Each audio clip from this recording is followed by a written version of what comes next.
Where did all them their viewers come from? Did I just get a nice dank host that I missed out on, or?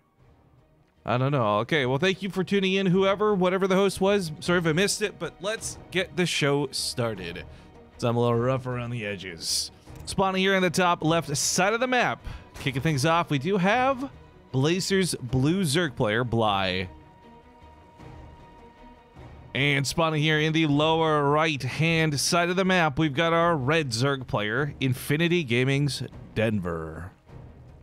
Now this tournament, I gotta say real quick, this tournament has been a wild ride so far. Both players here showing some pretty good games. Both players of the other match getting some highlight freaking moments.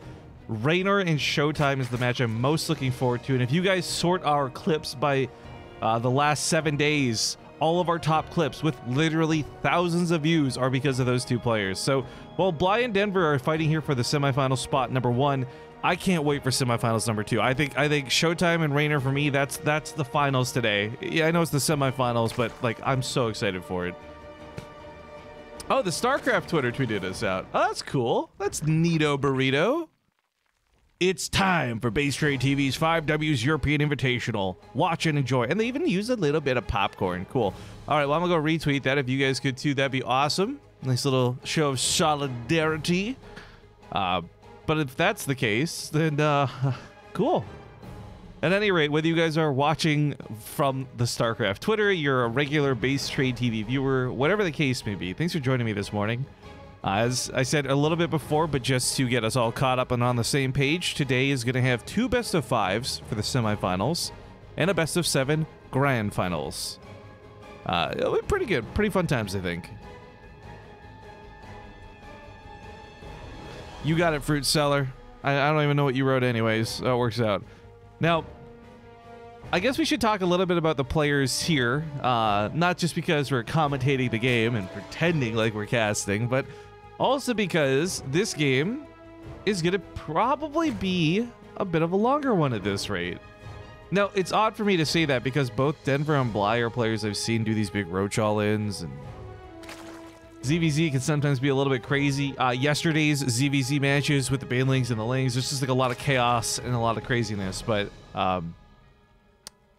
yeah, the fact that this didn't open with an early pool, whether it came with gas or otherwise, like both players are actually playing this out pretty solid. We got layer timings almost identical here. Like I can't get over how closely these are perfectly timed out.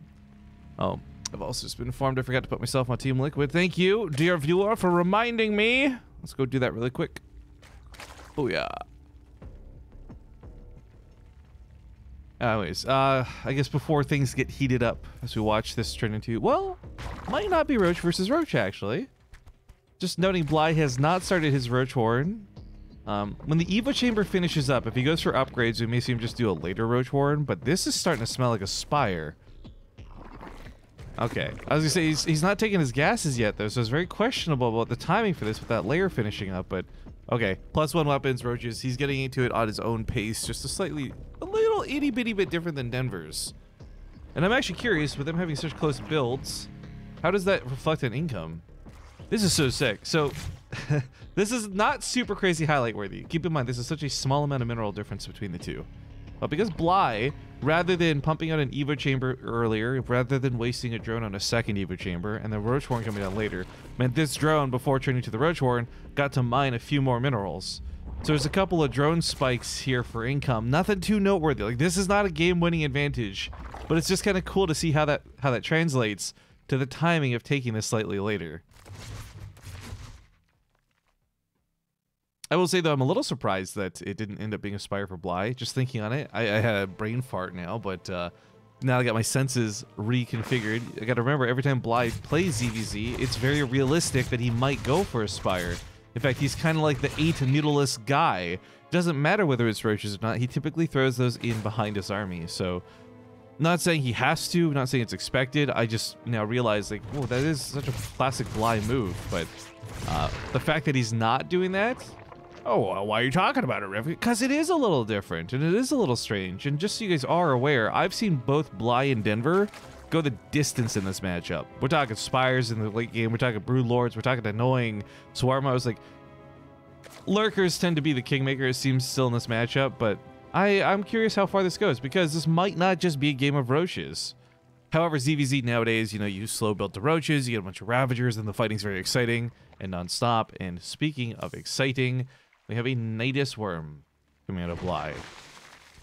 I'm kind of about the Nidus Worm, because the best use of the Nidus Worm is either surprise attack, and in this map in particular, you have a massive main that it's very possible to set a Nidus Worm in without being scouted, but that's why both players have positioned overlords accordingly. But secondly, like, the best use of that tunnel is to get across the map without taking harassment on the way. But in doing it this way, you're spending so much money and gas on the Nidus Worm itself, on the Nidus Worm exits that'll come out with it. You're not going to have much to come out of the worm, if that makes sense. Well, a nice grab there for Bly. Also, great scout here for Denver. You now sees the Nidus Worm. Forces under attack. It's not a lot different you do to prepare for this. You just got to be a little bit more proactive about paying attention to your base. And looks like some roaches on the low ground going to come up and help. Well, it's a little awkward to watch, but they'll deal with the Nidus Worm. One failed Nidus Worm for Bly, though. Not the end of the world. He's got another one coming up here to the top side. Keep in mind, folks, if you're not too up to date with StarCraft 2, the Nidus Worm's had some changes to it. 300 health is huge. You get like 5 armor only while I'm burrowing. But it's also like an instant unload is what I was going to get into. We watched that Sphincter go into hyperdrive mode. And of course, while this distraction goes off, now he tries to get this one in the main. And even though Denver has roaches right here, he's so busy distracted on these 2 different fronts, which, by the way, Bly, does he have a surround? Does he have a concave with both of these angles of attack? Okay, these roaches here might be a little bit more doomed to fail, but these roaches went at the top side. Nidus Worm finishes up in the main base. Doesn't unload anything. A little unfortunate in that regard. Ends up being somewhat wasteful, but these roaches still diving up to the main base, grabbing a queen. These roaches here denying a third base, shutting it down entirely. But he can retreat back into that Nidus Worm. And if he does, he could pop up right here into the main base. That's my Nidus Worm impression, by the way. 10 out of 10. Self-graded. 28 roaches to 25. Things aren't looking hot for Denver, guys.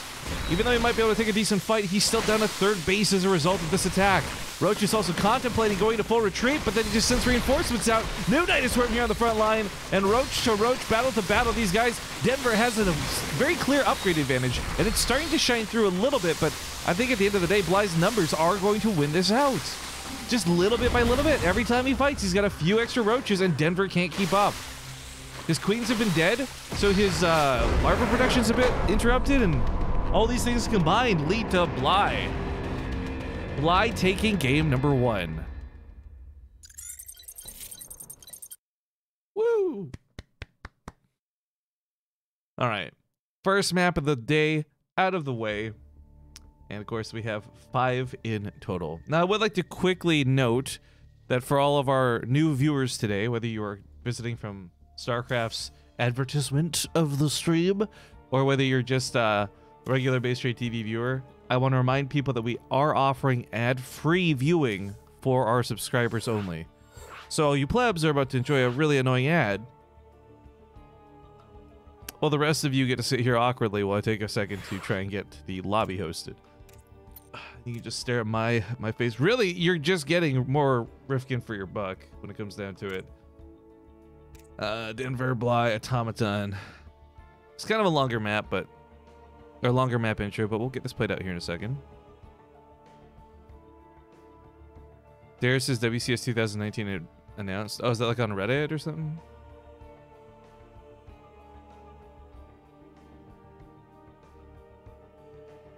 Oops. Tabbed out looking at this. This doesn't look like anything super special. But I'll have to read up in details later. I mean, I just assume it's more of the same.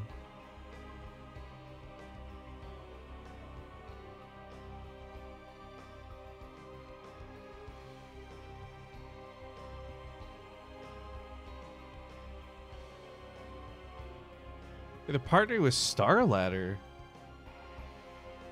What? Ukraine?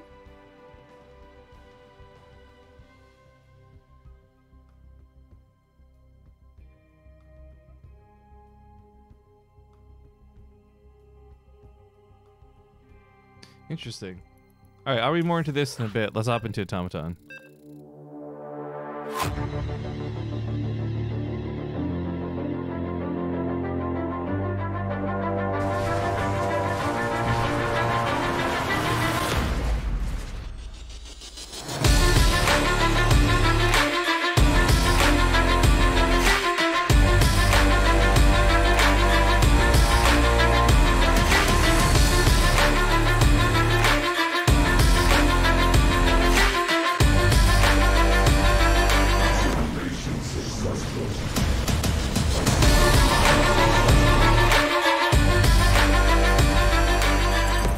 All right, StarCraft fans, welcome back to game number 2.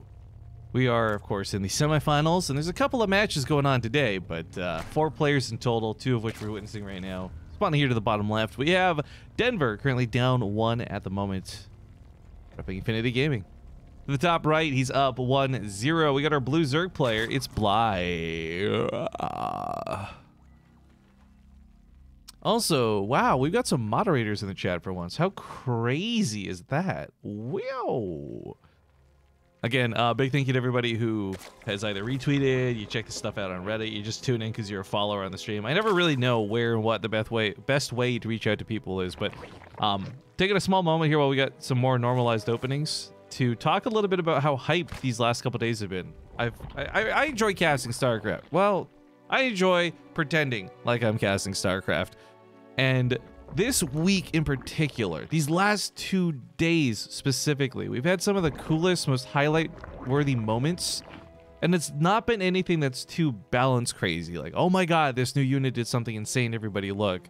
But, for example, Showtime with his warp prisms, Raynor with his burrowed baneling play. Like, just a lot of really cool, genuine highlight moments out of such a small but awesome tournament because we've had such fantastic players involved. And I gotta be honest, guys, I was looking at the numbers for this, right? And as I told everybody, no sponsors. It's a totally run off of like subscribers and all that cool stuff. But this was actually surprisingly a very cost-efficient tournament too.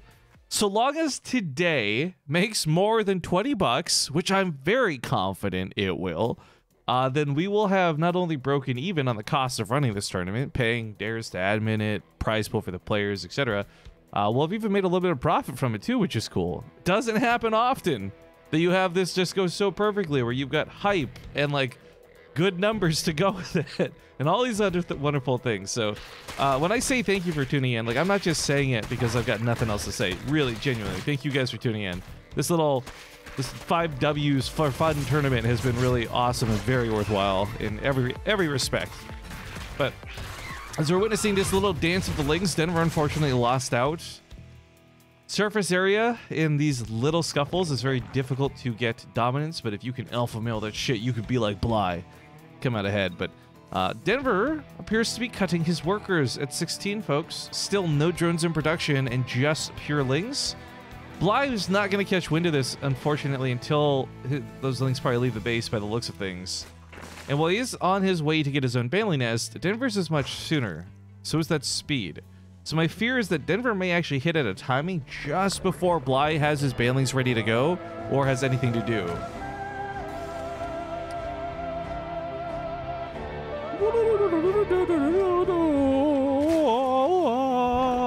Yo, I am Forever 27. Thank you for the $20 donation.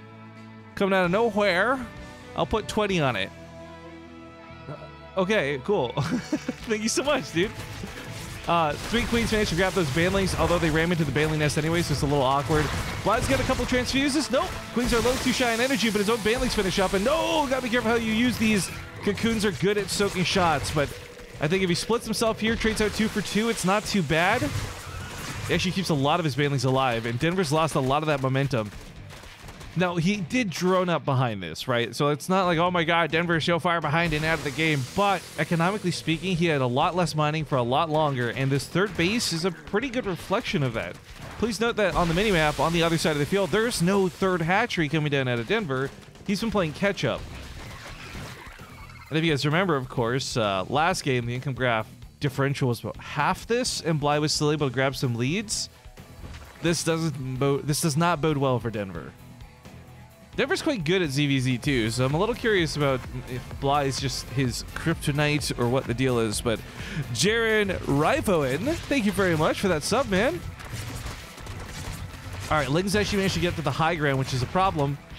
Not going to surround that queen so easily, though. Nice little tuck there between the spawning pool and the hatchery. Going to keep that queen alive. Some Bentley sneak off to the side, but Denver's not going to fall for it. Or does he? Because Bly, in the meantime, just pounces on the drones and says, screw it. You want my Bantlings? Have them. I'll take 3 of your drones, possibly more. Yeah, here comes a couple more. I love that he's target firing down the drones, too. This isn't even like an attack move situation, but in full withdraw, backs away from the fight. At home, he makes a couple of Bantlings, so he's good to go for a counterattack, at least a light counterattack. And Denver's down over 10 workers. So as time ticks on, unless he gets some of his own kills here soon, which, as long as Bly doesn't mess this up, he really shouldn't, Denver is going to be very much out of this game soon.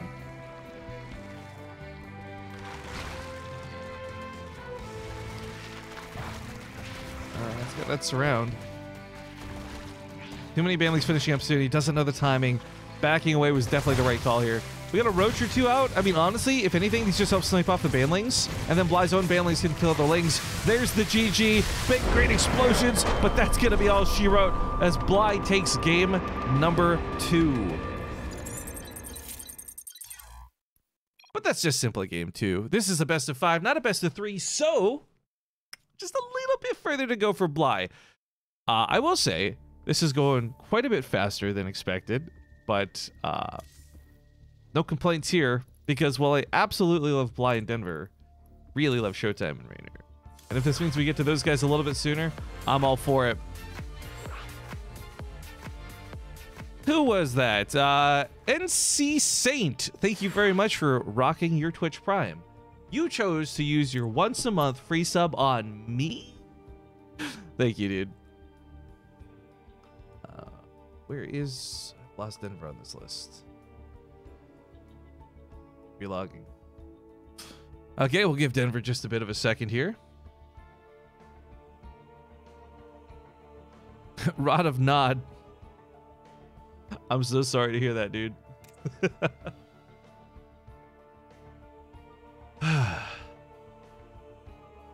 NT Edge says, hey guys, who else here thinks that Ukraine was chosen for lower costs? I mean, I'm sure that's probably a factor, but guys, Blizzard's not exactly like your cheap uncle who doesn't want to spend the extra $1 on guacamole, right? Like, if they pick these things, it's for good reason.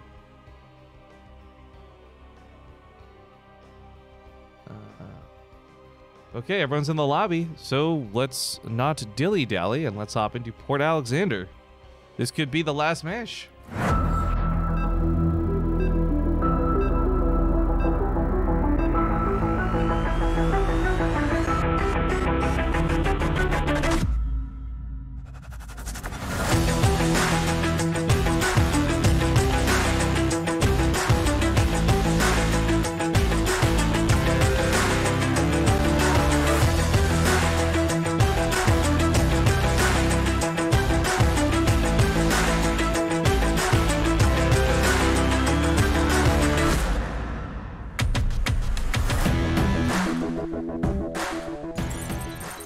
When does Raynor play? Guys, Showtime and Raynor will be coming up next. That's going to be a best of 5. And then, of course, there's going to be that best of 7 grand finals. Today won't be a super long, super crazy broadcast, but we should be able to have some good times with some of these games. Finalius, my man, tier 3. What a waste of money. And yet you continue to waste it on me. Thank you for the 55 months, dude. Spawning here in the top left side of the map, he's currently up 2-0. We've got our blue Zerg player. It's Bly. And, of course, his opponent in the bottom right, the red Zerg, Denver. Now, guys, I want to quickly point out, this tournament's been a lot of fun. We've had some pretty good times.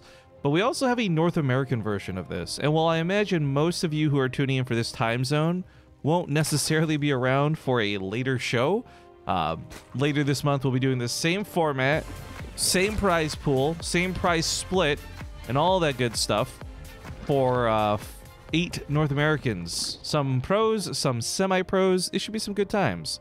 If you want to know when that'll be happening, of course, that's available in our events tab, which should be up to date. We also have some open cups coming up, but I've realized now we've announced them a little bit late, so I may have to move the closest cup around a wee bit. But yeah, we got a lot of cool StarCraft coming up, a lot of things planned. So again, I hope to see many of you come join us for said events. Again, very identical builds coming out of Bly in Denver, and there's actually no problem with this. I've pointed this out a couple times. Not because I think that this is something blasé, but I think it's something that's really cool. I do actually hold both of these players to high regard, and while neither Denver nor Bly has had a lot of like big tournament success, you know, they haven't won at WCS like Cyril, they are players who are pretty consistently in the top ends of these tournaments. We're talking semifinals like you see today, we're talking top 8. So I already know they're good, but seeing them mirror their timings like this really just highlights again how good they are for one another, even though Denver's down 0-2 in the series. Got a couple links in, some couple of subs coming in. Sorry guys, I just barely missed that in the chat. First off, thank you Diet Soda for banning Duddles. I didn't even have to ask him. Our mod just did it. Can we get a round of applause for Diet Soda, everybody? T Skittles, thank you very much for the 7-month resub, and Heatsink underscore comes in for 43 to say it just keeps going. Yeah, just keeps happening. I keep canceling it. I don't know why it's doing this. All right, for Bly, scouting not super critical, but the thing with these lings are you're not going to win a fight with a queen. Might as well get some eyeballs on the gases. See what timings look like here for Denver. So pretty nice scout for Bly. On the other side of the map, though, we have some deviation, of course, as his layer is about halfway done. Roach Warren now starting up. And actually, funny enough, the timings for this look a little bit closer to what Denver was doing in Game 1. Cobra Venom wants to know, what did Duddles do? Well, Duddles, we don't talk about him. You know how... I'm sure there's probably topics on the Pylon show, Cobra Venom, that you guys just don't want to talk about. That's our Duddles. In fact, if you ever have a topic on the Pylon show you don't want to talk about, you should definitely refer to it as like the Duddles topic, because nobody wants to talk about him. Who the hell is Duddles anyways? Actually, wait, speaking of which, isn't today Wednesday? Yo, Pylon show tonight, boys! I'm not on it or anything, but shout out to Cobra Venom in the Twitch chat. I'm memeing a little bit, but he's the guy who pretty much pulls the strings and makes In Control dance on the Pylon show. So I tend to listen to it more of a podcast. I don't really watch it. I usually have it like open, but I listen to most of them. They're quite, I really enjoy what they've done with that. So kudos, my dude. Well done.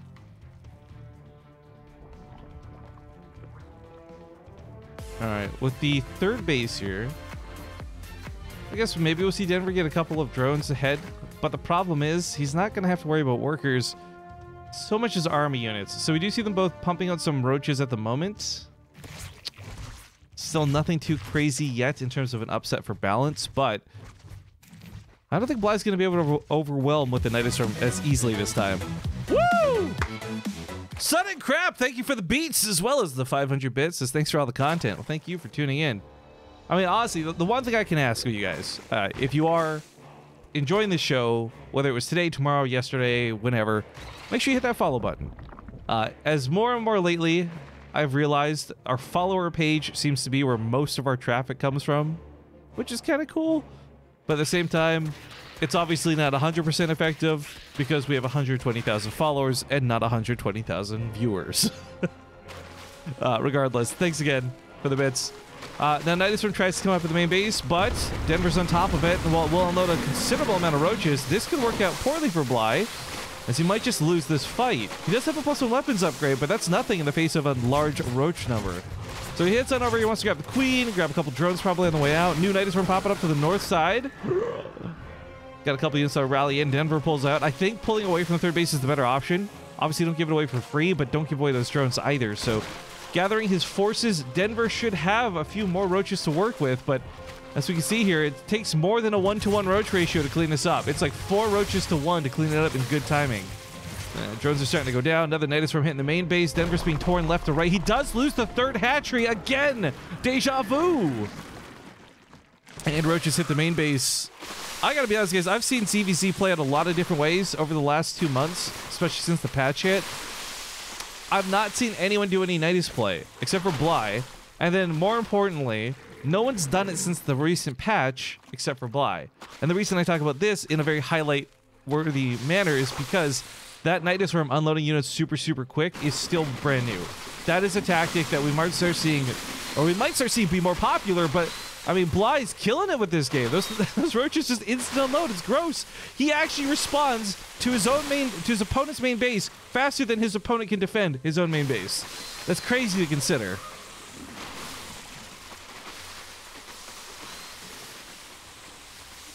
Oh man, he's just picking apart the drones. Even if Denver starts pushing us back at this point, he's really starting to fall behind. Third base dead, as we had noted, but also just the worker count now dwindled. 22 drones have died in recent times.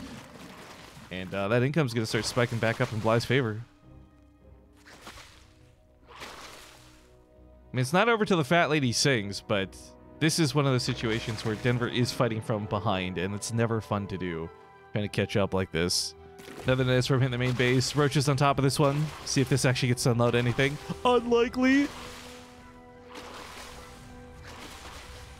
And that 5 armor is a big deal. Cuts roach damage down by like a third. Almost a fourth. The 3.5th. Yo, Cobra Venom, by the way. If you're still watching, I know I haven't submitted this via Discord, but I think, and I'm just like, if I could submit something, a topic for the Pylon show, it wouldn't be to talk about the finals of this tournament. Although maybe they end up being super hype and they end up being worth talking about. I don't know. But you guys got to go over those highlights from this week, man. Showtime and Raynor's moments from this week have been insane. That would be my content submission if I was not casting this game right now and I was tabbed out in Discord doing absolutely nothing. Fixum says unload speed was buffed but not loading speed. I don't actually know if loading speed is the exact same as it was before, but the unload speed is like 3 times faster, and it kind of shows. Now, Denver does have a lot more army supply to work with, but not all of that's here, and that's the problem. So Bly gets a concave on the top half of the roaches. Yes, he kind of loses out on the south side of this fight, but 26 roaches to 20. Denver, who had past tense an upgrade lead, that's been long since gone. He's been fighting at even footing with Bly. And these roaches from Bly are all so close to dead. So many of these roaches are like one shot, but they're not going to go down, because if they want to die, they can just hide in the Nidus Worm instead. Or they can just brute force it, as you guys see. Stutter stepping into Denver's face. And I think, sad to say, our French Zerg player might just be taking a dirt nap here in Game 3.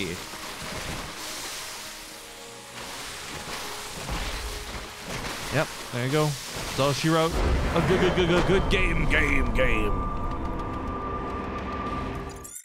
Well, congratulations to Bly. This means Bly will be moving on to the finals, where he'll have a chance to compete for up to $200, but Bly also can now no longer walk away today with anything less than $100 in pricing. So that's kind of cool. All right, so we have the other series coming up, Showtime versus Raynor. I believe they're doing videos at the moment.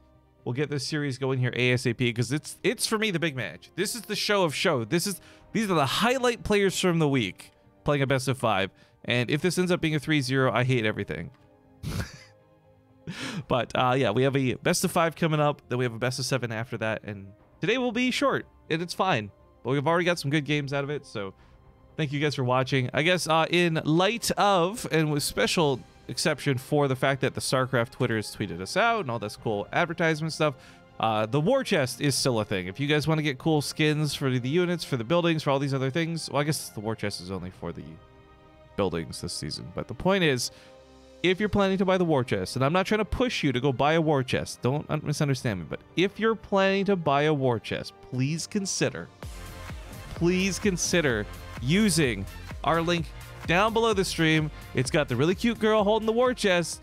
If you buy it through that link, we'll get a small portion of the proceeds. And of course, I've pledged to put all money we get from the war chest towards BTSL Season 3. So realistically, you're rewarding yourself with some cool in-game items and helping promote and create another tournament in the process. Taco Stuff, thank you for the 52 months. On that note, here's a very awkward ad for the war chest, and we'll see you guys in a few minutes once this series is good to go. Feeling uneasy about StarCraft's future? The future. Are you unsure if you can afford a war chest? War chest. What about WCS? Well, don't fucking worry. Win it. Check out the war chest. Quit wasting your day grinding the ladder and losing those precious ladder points. For a limited time, you can level up your war chest, unlock skins just by simply watching BaseTradeTV. Monday through Sunday. Sunday. Lots of skins. Hell yeah, there are. Buildings too. We also get part of the sale. Cash money. Just use our unique link or click below the stream. Contributions from the war chest will go towards funding BTSL Season 3. While the war chest and the affiliation we have with it are thanks to Blizzard, please understand that the thoughts, opinions, shitposts, and memes we represent do not represent Blizzard Entertainment. There are no side effects. This isn't a drug, but if it was, and if there were, they would include making him slightly taller, muscle definition, sexual appeal, larger general sense of well-being, and the inability to be tilted on the ladder thanks to all the cool skins you have now to show off. Speaking of building skins, here's a joke for the road. The war chest is like an emotional wedding. Everything comes in tears.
All right, folks, thank you for watching that small break. But we are getting into Showtime versus Raynor. This is the hype match. I also totally missed a very important resub from Shepherd604. Thank you for the 11 months. I'm sorry I didn't see that. He says, go deny. No, wait, Blyver? Never mind. ... All right, it's a best of 5 brand new series. Spawning here on the bottom right side of the map, we got our blue Zerg player from Italy. It's Raynor. And his opponent to the top left, the best German Protoss you've ever seen. It's Showtime. Dun dun dun dun dun dun. Shh. Dun dun dun dun dun dun. Shh. All right. Showtime, Raynor, as I mentioned, they've both been our highlight moment players of the last 30 days. In fact, Raynor sits at #1 with like 10,000 views across one clip. But I was doing the math during that quick ad break. There's 3,000 views on the stupid Facebook video. There's close to 1.7K on Twitter. There are 3 different highlight clips of all of the same moment, totaling to a sum total of about 15,000 views. So Raynor, in one sick play yesterday, has generated close to 20,000 views with his burrowed banelings. However, getting quite a bit of action and, I guess, recognition from the StarCraft Twitter, tweeting out about Showtime's highlight moment, which they didn't with Raynor's, and that's fine. But I bring this up because that clip on our Twitch has about 6,000 or 7,000 views, I think it was. And I'm looking at the Twitter for StarCraft, and it's got 3,000 views over there. So between these two guys, between the two of them, they've generated more views than like most tournament finales we've had, which is kind of ridiculous and kind of awesome all at the same time. So I think we are in store for some good games. There's also just the names behind these two. They really are just recognizable when it comes to Europe, as well as foreign players. And I don't know what the predictions are for this one. Before I ask what your thoughts are, guys, thank you very much, Heavy Armor, for the 500 bits. I told you, though, stop spending money on me. I appreciate it. I'm never going to say no. But please, dude, start crossing shit off that bucket list, my dude. Do some fun stuff. But ladies and gentlemen, Taco Stuff, thank you for the 52 months, and I got Sudden Crap earlier. Cool. I think we're caught up. If I missed any shoutouts, please let me know.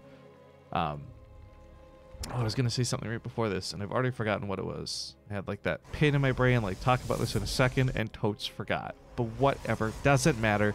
Showtime, Raynor. I'm just sitting here with a big dumb smile on my face. One of these two is guaranteed to go through to the finals. On one hand, if Raynor wins, it's a ZVZ Grand Finals, best of 7. And on the other, obviously, if it's Showtime, PVZ. And I gotta be honest, guys, I'm kind of rooting for the Showtime aspect of this a little bit. Not because of the PVZ finals potential or anything like that, but primarily just because Showtime's actually won almost everything he's played in for us in the last year or something.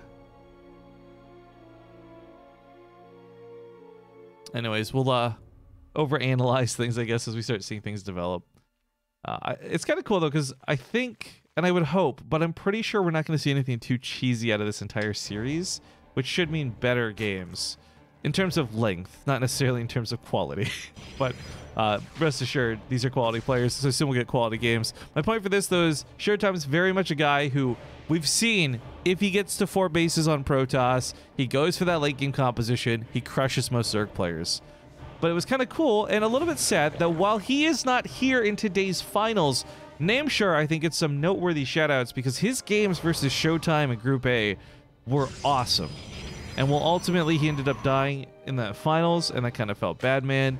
He did a great job of constantly choking Showtime to 3 bases and getting really aggressive and stopping him from getting to get away with the game the way he wants to. That prompted Showtime to fight a little bit harder. Ultimately, you know, he's the one who makes it out of his group and all that good stuff, but Showtime just had a real challenge, and it's very clear that this is not a free win in the matchup for him, but he's pretty good at this matchup.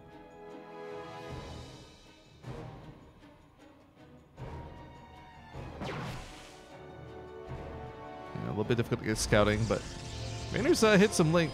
Wait, that one's like straight up just like in the bush. He's hit some circlings around here, so get eyes on when 3rd base timings come out. This is pretty valuable to him. It's not that Showtime's necessarily going to do a 2-base all-in, but it's about just knowing the pacing of the game so you can match it on your side. This Overlord will be sacrificed. Feels a little bad, man. No Overlord speed. So he's not going to get up here in time to see the Dark Shrine. But this is not really like a cheesy Dark Shrine by the looks of it. Not yet, at least. And I say this with a huge asterisk. Because, well, Zealots were just warped in, and there's going to be a lot of charge associated with this. I gotta imagine those are just for Archons, and nothing too crazy. However, maybe recognizing that there's very limited detection, DTs could still get something done here. But it's all Zealots, baby. Big charge, big all-in, big scary attack coming in. There's 2 bases. Raynor's still not seen a 3rd. He's got to know something's up. He doesn't know necessarily what, so he built some spine crawlers in anticipation of something coming his way. Roaches find some very nice SimCity to hide between. Showtime making a very excellent decision to walk away from this. A lot of the time we see an overcommitment, but this ends up being a bit of a bait. But Raynor's not falling for it. Queens find that Warp Prism. So his Roaches fight against the Zealots. His Queens push off the Warp Prism. Oh, Raynor's actually defended this pretty well so far. But, oh, it's not over yet. This hatchery's probably just going to die. DTs do make it to the fray. 2nd Warp Prism on that front line. And remember, at any point these DTs become quote-unquote useless, he can just turn them into Archons, and they become incredibly deadly. So big deny 3rd base shutdown. Zealots still hold position here outside the natural base. Raynor can't chase into these, but nor can Showtime really easily push in. So that's a bit of a stalemate with that ramp, at least for the time being. This was so cool because of how slick this went down. Like, from Showtime's perspective, 0 resources lost. This was smooth. This was so smooth. Now, Warp Prism in the main base is certainly a threat, but he doesn't want to give it away for free. Zealots now on the bottom side, also chased off by those Roaches once again, and I think Archons might just be the better choice. I mean, DTs, if they get to fight the Roaches, they hit about as hard as an Immortal. It's like 50, 45, something, yeah, 45 damage a shot. But it's melee, and they're kind of weak, and they're kind of frail, and they're easily picked off if they get seen. But they're not been seen. Link's still trying to find 3rd base timings here at a Showtime, and I don't know if Showtime plans to go for a 3rd base. Oh, he does. Okay, Probe's moving over now. Just had a lot of money for quite some time. Wasn't sure what he's planning to spend it on. Okay, so this, I gotta just, I really gotta highlight this for the casuals tuning in. Like, I love you guys. I'm not trying to shame you.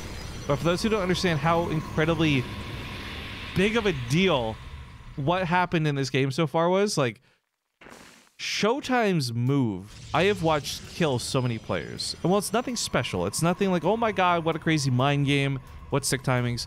The fact that Raynor deflected that with such minimal losses is equally impressive to him. And I just... only two players that are this good to challenge each other, to respond to the fake zealots, to be in the main base. Like, Raynor took some damage. That was inevitable. It's going to happen. But he's recovered off of it pretty well. He's down a few workers right now. That kind of sucks, but his army supply looks fantastic. I mean, I'm not going to be the guy who's, look at the supply, but look at the freaking supply. Like, he can take this fight if he needs to, as long as he doesn't get caught in a silly choke or something. Hallucinated Phoenix for the high ground is going to help a little bit too. Oh boy, guys, this is Roach speed finishing up, +1's done. Now it's Raynor's time to take a fight if he really wants to. Warp Prism in the main base could be a little chaotic. Roaches are going to clean up those adepts, not before a couple drones go down. That Warp Prism has been shoved off for the time being.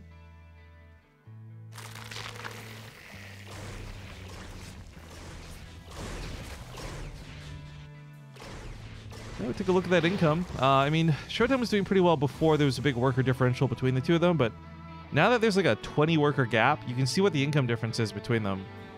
But that, of course, is only a bit of a illusion in terms of like where the power in this game lies. Oh, nice. Grabs some sentries. He could have focused right down the immortal. Grabs the immortal. There we go. Sentry uses a force field, so it's out of energy. Another sentry goes down. Already a great start to this fight for Raynor. +1 weapons on this many units, all benefiting. That's a lot of extra damage. 40 roaches, 5 ravagers. Cuts him off, heads off over to the top side. Third base now under attack. We've got a little bit of minor chaos out of this Warp Prism, possibly on the other side of the field, but probes get pulled away. The Nexus is going to go down. This is some nice tit for tat. Now, he doesn't have to overcommit to this, but he doesn't kill the Nexus. Oh, wait, there you go. A couple more auto attacks get it done. Grossenbauer is going to possibly land on his own army if he's not careful, but shutting down Showtime's third base is huge just because of the economic difference we had highlighted before. He might have 62 probes, but they're not good for mining right now. Also in full retreat, we have these Immortals trying to stay alive. The Immortals can bust through most of those roaches, no question about it. 1 weapon upgrade, 55 damage is huge. But it's the Ravagers that are also a big threat in this. They can take the hits. They're not armored units. So if they're on the front lines soaking the Immortal shots, then the roaches get to survive a little bit better and a little bit longer. But speaking of Immortals, I'm going to try and do some cute little micro with the Warp Prism. Not going to be enough to fully stop Raynor's army, but it does appear to push him back a little bit. I gotta say, what's so sick, look at this, Raynor's pulling back now too, right? And that doesn't seem like a big deal. It shouldn't be a big deal in most situations. But both of these players are smart enough to know when to withdraw. You know, Showtime takes the third base, realizes that any commitment out of him to go further with those zealots early on would be way too expensive, pulls back. Raynor in the same situation, knowing that he maybe could have picked off another Immortal or two, he would have eventually lost the army fight. So, rather than give away all that supply, rather than give away those resources, he pulls back. And of course, both of these two are very close to the resources lost. A kind of low-stakes game, all things considered, but man, I'm sorry guys, to me, this is so beautiful. I know that many of you are probably just yawning, couldn't care less, but it's amazing that these two are deflecting off of each other so wonderfully and so perfectly and so evenly, at least on paper so far. But Hydras start coming out, and this is kind of a game changer. Not just because now he's got another way to shoot down these Warp Prisms, but more importantly, this leads to Lurkers. And once he gets Lurkers out, he can fight against these Immortals a lot better. Same with the Archons, same with the Zealots. This Warp Prism's a little spicy. It's got a couple of high... Oh, man! I was going to say high health, but DT units were in there too, by the way. So it was 2 Zealots and 2 Dark Templar, I believe, that went down with that. Good investment there with the Hydralisks. Nice snipe from Raynor. Backing away from this for the moment, Showtime. Keeping that creep spread from getting too far out. His base is not going to likely get up safely anytime soon. But at the same time, his faux aggression has given him the freedom and the safety and the comfort to take his own expansions back on his side of the field. And that little gets popped. It's interesting that he keeps going double hallucinations. I just want to highlight that Showtime has done this not once, but 3 times now. And I'm wondering if it's because he knows that the first hallucination is certainly going to get killed, and he just wants to get in deeper. I don't know. It's not a terrible use of energy or anything. It's just kind of interesting, because people typically don't do 2. Not from what I've seen. But anyways, this has bought time for Raynor, of course. Now he's moving on towards his upgrades, but also has a lot of roaches and Ravagers, and now Lurkers and Hydras to work with. He's got the real grab bag of Zerg units as he pushes up down the middle of the map.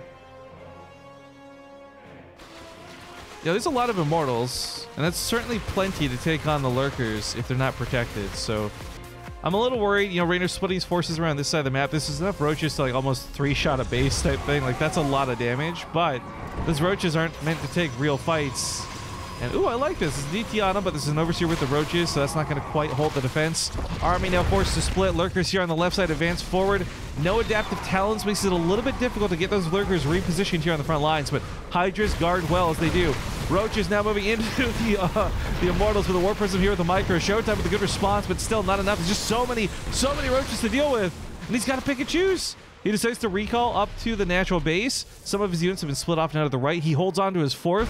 I can't believe these guys. They're so good. They're so freaking good at this game. Forcefield's going to catch some of the Ravagers on the retreat and trade for trade, blow for blow. This ends up going pretty well for both in a weird way. Raynor got some nice pickoffs on the Immortals, right? Grabbing some of the units over here on the right side of the map, but at the same time, Showtime holds. It's not over yet because the Lurkers are still here on the front lines, but man, this stopped Raynor from pushing into the natural base, because I really think that if Raynor had pushed up this ramp, putting Lurkers here, you absolutely dominate this hallway for the attack. You dominate the ramp for any kind of defense. Like, this was such an important strategic position to hold. So the fact that Showtime does hold it is the whole reason why Raynor had to pull back. Again, the fact that these guys are smart enough to pull back is so incredible. You just don't see it enough in StarCraft 2. And it sounds like such a simple thing, but tunnel vision, bloodthirsty. We see a lot of players make mistakes pretty commonly. Also, oh man. Is that Best Girl? I think that's Best Girl. She just subbed to the channel for 17 months running. Stacy Roy, the Brewdog herself. Thank you very much. She says, is this the Super Bow? No. But the Super Bow is in my closet next to my super ties. Oh, this will be a good kill. The base doesn't get canceled. Nice move here out of the Hydras. Grabs a Templar to go with a 2 Templar. 3? Yo, 3 Templar and a Nexus. That's worth for those Hydras. That's a pretty good trade there for Raynor. Of course, while this has been going on, upgrades have continued. Tech's been trying to advance. We got Spire now on the way. He's certainly thinking about Broodlords at some point once this Hive is done. But oh my god, this game has been pretty nuts. Now we're sitting here on close to 5 bases for the Zerg. Showtime keeps getting denied off of 4. And this denial of bases out of Raynor isn't just a small... Oh, he's super out of position with the Lurkers. This deny with the base isn't... Wait, he's got 15 more on the way though. What? How many Lurkers is he about to have in play? These are such expensive units. He's gonna have close to 30 Lurkers. Get out of here. I've never seen so many Lurkers in a game before, but he pushes up. Brute force here to the 3rd base. That Nexus is dead. But the defense now necessary. 15 Lurkers at home. Can he hold with this? There is a couple of observers, so detection won't be the problem here for Showtime. However, on the other side of the map, it doesn't seem like there's a response to these Lurkers. The way I look at this is Raynor can hold and trade out. Showtime is guaranteed, however, to take damage on his side of the field. Lurkers chunk through that first wave of Zealots. The Immortals starting to push in a little too deep, but they're also getting a little too low. I think Raynor's got this. 3 times the army supply is a bit much, sir, and there's too many Lurkers back at home to deal with.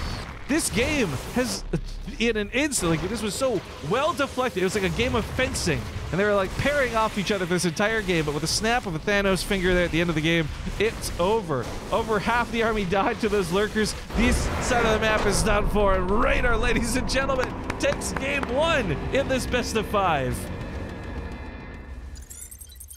Whew. Whew. Nice. All right. Well, like I said, it's just game 1. It's a best of 5. And this is only the semifinals. I can't even wait for the finals at this rate, but good start to the series for Raynor. We'll see if Showtime... Well, it's not even we'll see. Showtime will bounce back. We'll just see what the score ends up being at the end of the day. It's really what we're working towards here. But for our dear friends like Stacy Roy, who are subscribed to the channel, which, by the way, Stacy, I don't know how often she's been streaming because I know she's been super busy with real life stuff, but check her out sometime, guys. Twitch.tv/TheStacyRoy. But if you're like Stacy and you're subscribed to the channel, that means you're awesome. You also get the privilege of ad-free viewing. The rest of the plebs are about to see some ads while we get this next lobby set up. Ooh. Hype game 1 says hello Zergling. Hell yeah, dude. That was really good. Like, again, for me, so much of that wasn't that there was some sick one big push of a fight. It's that they knew to withdraw, and like this was such an elegant game, and I'm romanticizing it a bit, but it was so cool. I really like that.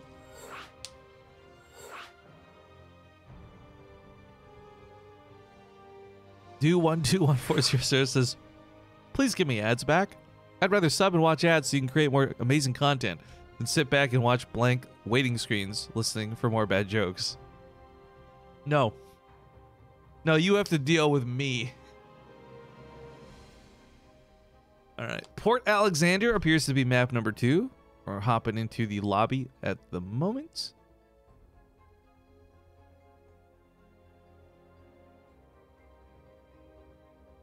And as soon as they hit the button to go, see you guys in game.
Fuck off. Have I been muted the entire time?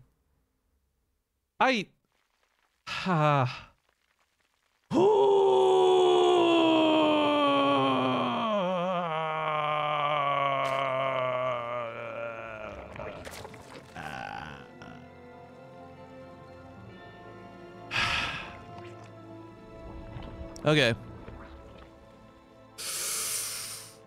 Welcome back, ladies and gentlemen. We're hopping to game number 2 on the game of best 5. We got down here on the bottom right side of the map here on game number 1 with the great victory. We do have the blue circle player. It's Raynor, and his opponent at the top left, none other than the red protest player Showtime. We're going to see if he can bounce back. But he certainly bounce back because it is, of course, Showtime, and he's such a good freaking player. He's one of the best players there is when it comes to StarCraft 2. Much to mention is going to be the fact that it's protest. And, of course, while this went up, we got some of StarCraft 2 earlier today, but give some shout-outs to Kalmanek, who just subbed to the channel.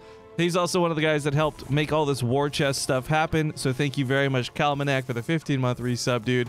And then Scotty B, thank you for the 7 months coming back. As well as Electron Hammer now for the 42. Much appreciated, dudes. That feel when the audio buffers and it plays all at once. Sorry. The thing that's so frustrating is I have my OBS on display. Like, okay, if this is monitor 1 and this is monitor 2, I have my OBS and it sits right here. And I looked at the audio levels and they were moving. It's just that stupid little microphone was still red. Ah! BaseTradeTV, can you talk slower? No, because I'm not a brain dead Protoss player.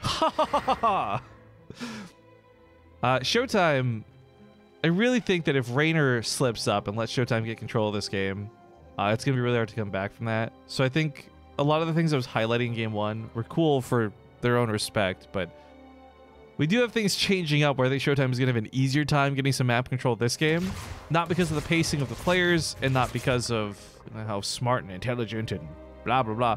It's just the fact that he went for a Stargate opener. And typically we've seen Showtime do one Stargate into another. 2 Stargates leads into a bunch of Phoenix. This leads into a double Robo. And while it's a predictable way for a lot of Protoss players to play at the moment, it's also very powerful. And that's why we see a lot of people choose to play like that. S. Gonzo 6DS in the Twitch chat says, BaseTradeTV, good to see you today on my day off. Well, you know what, man? It's good to see you too. Thanks for tuning in. I kind of said that almost like angrily, but I was just mostly out of breath at the end of the sentence. So, genuinely, thank you for tuning in. I don't know what I'm doing today, guys. This is the end of such a small but awesome tournament, and I've just got a big dumb smile on my face. Friends are tuning in, but also because we just have such a sick finals. Got a little love from StarCraft, and of course, ooh, Oracle does manage to get around the map to do something. Got about 4 drones. Pushed off with that. Overlord of the main base also going to scout this very important second Stargate to see. Now, to be very clear, there's like a couple of different ways to really approach this. You scout this and it's not like, oh my god, now I gotta make a tech swap and deal with it. But you realize, okay, some Zerg players triple down. And we end up seeing like extra spore crawlers and extra queens and extra hype defense. But that's costly and involves a lot of units that you end up losing through the drones. So some players alternately take the route of saying, look, I'll just make a lot of extra drones because while I know you're going to come across the map and I know you're going to come kill me with these Phoenix, they have limited energy, so they have limited kills they can grab. Kind of like the kill bots of Futurama in that way. And in that case, you just build extra drones, assuming you'll take the losses. But at least for now, Raynor's putting down, it looks like 2 to 3 spores. Okay.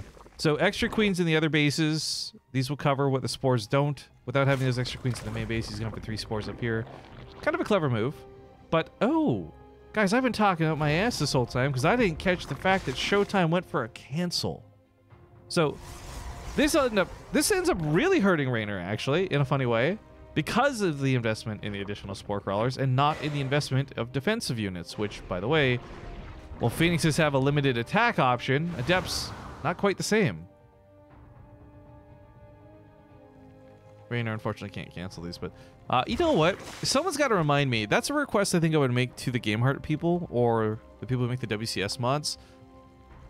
I wish there was a bigger, like an animation or something more noteworthy when somebody cancels something. Like, we saw the second Stargate on the production, and then I stopped looking at the production because I don't assume it's going to get canceled. It'd be cool if there was like a red fade or like some sort of alert that shows you like a building was canceled. Because most of the time in StarCraft 2, a canceled building isn't like, oh, I canceled my third base because it was under attack. Like, the cool cancels that are harder to catch are things that are a little mind-gamey, kind of what Showtime's done in this game. But, oh, rest in peace, Observer.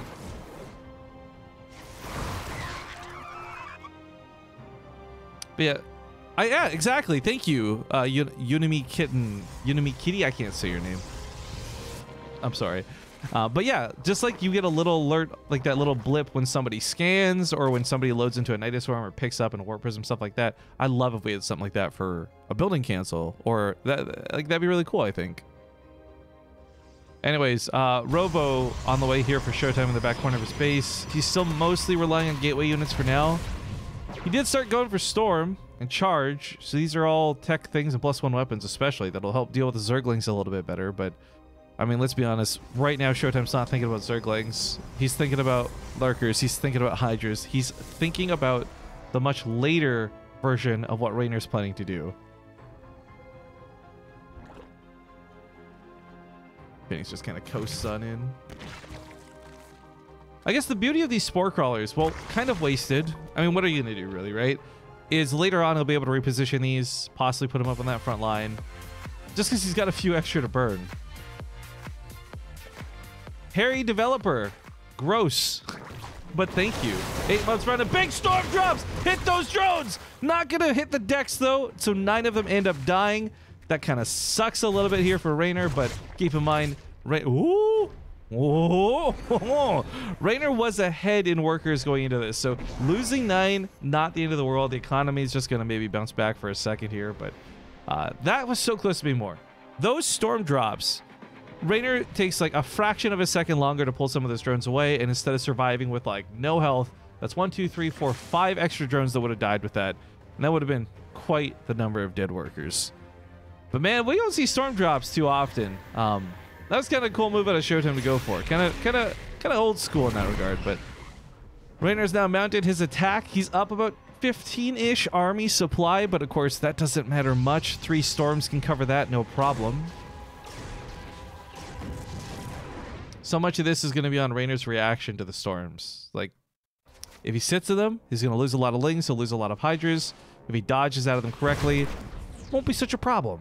But he's almost maxed out in supply. He's a little supply capped, actually, funny enough, as his Overlord that was scouting just died, so... Or Overseer, pardon me. So he's got to remake a couple Overlords here. But yeah, he's moving on to Hive Tech behind this. Posturing out in the field. A little dangerous. He doesn't have high ground vision, but he knows that if he can catch a fight, he can certainly snipe off some of these units. Big Ling attack up here to the top side, too. Got to watch out for that Stasis Trap. Ah! But splitting his forces, and I guess for those who may, again, if you're coming to the stream for the first time today, or you don't watch a lot of StarCraft 2, you don't know much about Raynor, one of the things I think is a bit of a hallmark, a little bit of like an identifier that it's Raynor, is like he does this. He splits his units up a lot. He's pretty good at coming from 2 different angles or hitting in 2 different locations, but that second cluster of units is just chilling in the middle of the map. He's not taking the opportunity of this distraction to do anything else, but Showtime is, because he warps in here to the top side to deny a base while this goes on. So these units now respond to the top side. Thank God they were kind of around, I guess. But ultimately, 5 Queens actually would struggle with Zealots.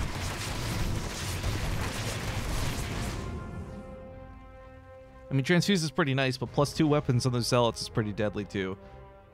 However, we are at the 4 base mark for Protoss, something that's a little bit more difficult to do than normal.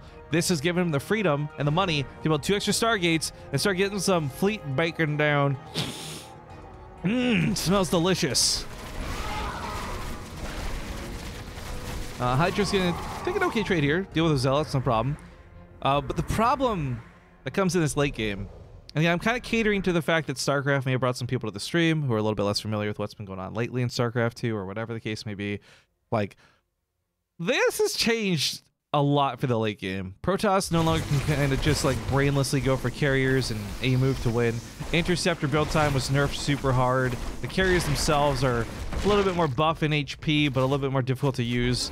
So we've been seeing a lot of people actually starting to incorporate Tempest and Void Rays more in their late game, but that ends up being a pretty good stasis trap. Krat catches a lot of the Zerglings here, which is nice. And if he times this out correctly, you could certainly annihilate them to stop them from running away to survive. But ooh, these spines. If he actually got these spines up, that would have been awesome. One barely finishes up, but this is going to take a large portion of his army to deal with. These Lings do manage to try and escape, but half of them, by the looks of things, go down, and then the rest get jebaited back in, so never mind, rest in peace. I think these spines are pretty important, but unfortunately, not having seen this high ground attack coming, that's 3 dead spines. I mean, Raynor's not hard up for cash, but that's a lot of money now lost. Warp Prism, nowhere to be found, but Storm's going to keep those Hydras back so he can walk away if he needs to. Top side, no Spine Crawlers, no defense. Drones get pulled away from this fight. Zealots can easily knock down another base.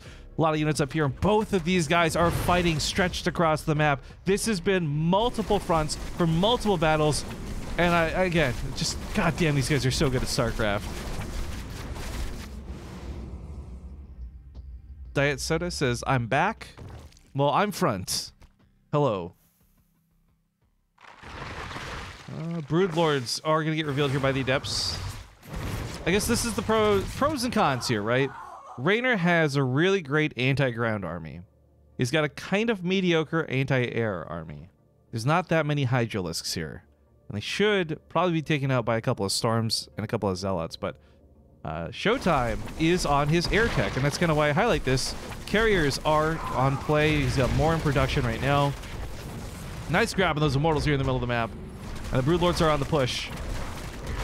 Downside for these Broodlords, very freaking slow. They're not coming back home to defend anytime soon. He's got to rely on these Hydras. Thanks to a little bit of accidental SimCity here by the Mineral Alliance, he will keep that Greater Spire alive, and his army across the map continues to march. But as I had mentioned, Interceptor build time was nerfed. In fact, it was nerfed so hard that I'm not making this fact up. This is 100% truth, guys. If a carrier loses all of its interceptors, it is actually faster to build 2. Whoa, whoa, whoa! I'm not sure what just happened there with Raynor. Went for a bit of a move command, diving on top of the Templar. I mean, if he picks off the Templar, that's great, but not at the cost of every single Broodlord. Oh, that was way too costly for Raynor. I don't agree with that move at all. Oh boy. What was I saying before? Oh right, so this is a fun fact about StarCraft, guys. You can chrono out 2 brand new carriers faster than it would take to rebuild all 8 interceptors. So you don't actually have to take a fight with the carriers. Raynor can do what he's doing here, chill back outside of range of the Storms and just kill the interceptors, because those carriers are going to take like a full almost 2 minutes to rebuild every single one of the interceptors. This is the change in StarCraft that I am combination okay with and combination annoyed with, right? On one hand, I love it in terms of the fact that it forces Protoss to back away from a fight. They can't just sit on the front line cooking up interceptors forever, right? Okay, that's kind of cool.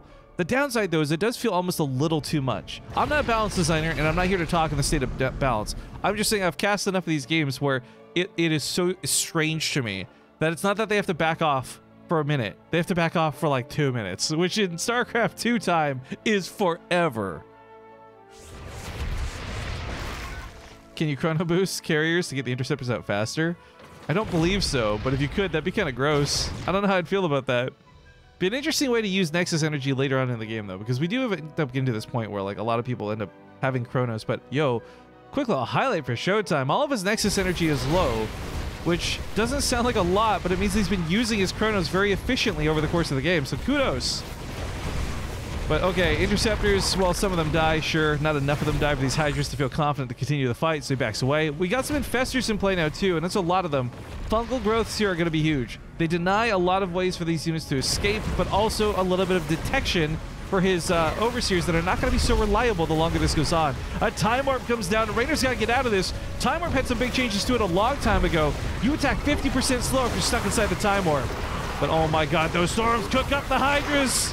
He doesn't even move out of them. GG's get called, and Showtime ties up the series 1-1. Ooh, this best of 5 is looking good, guys.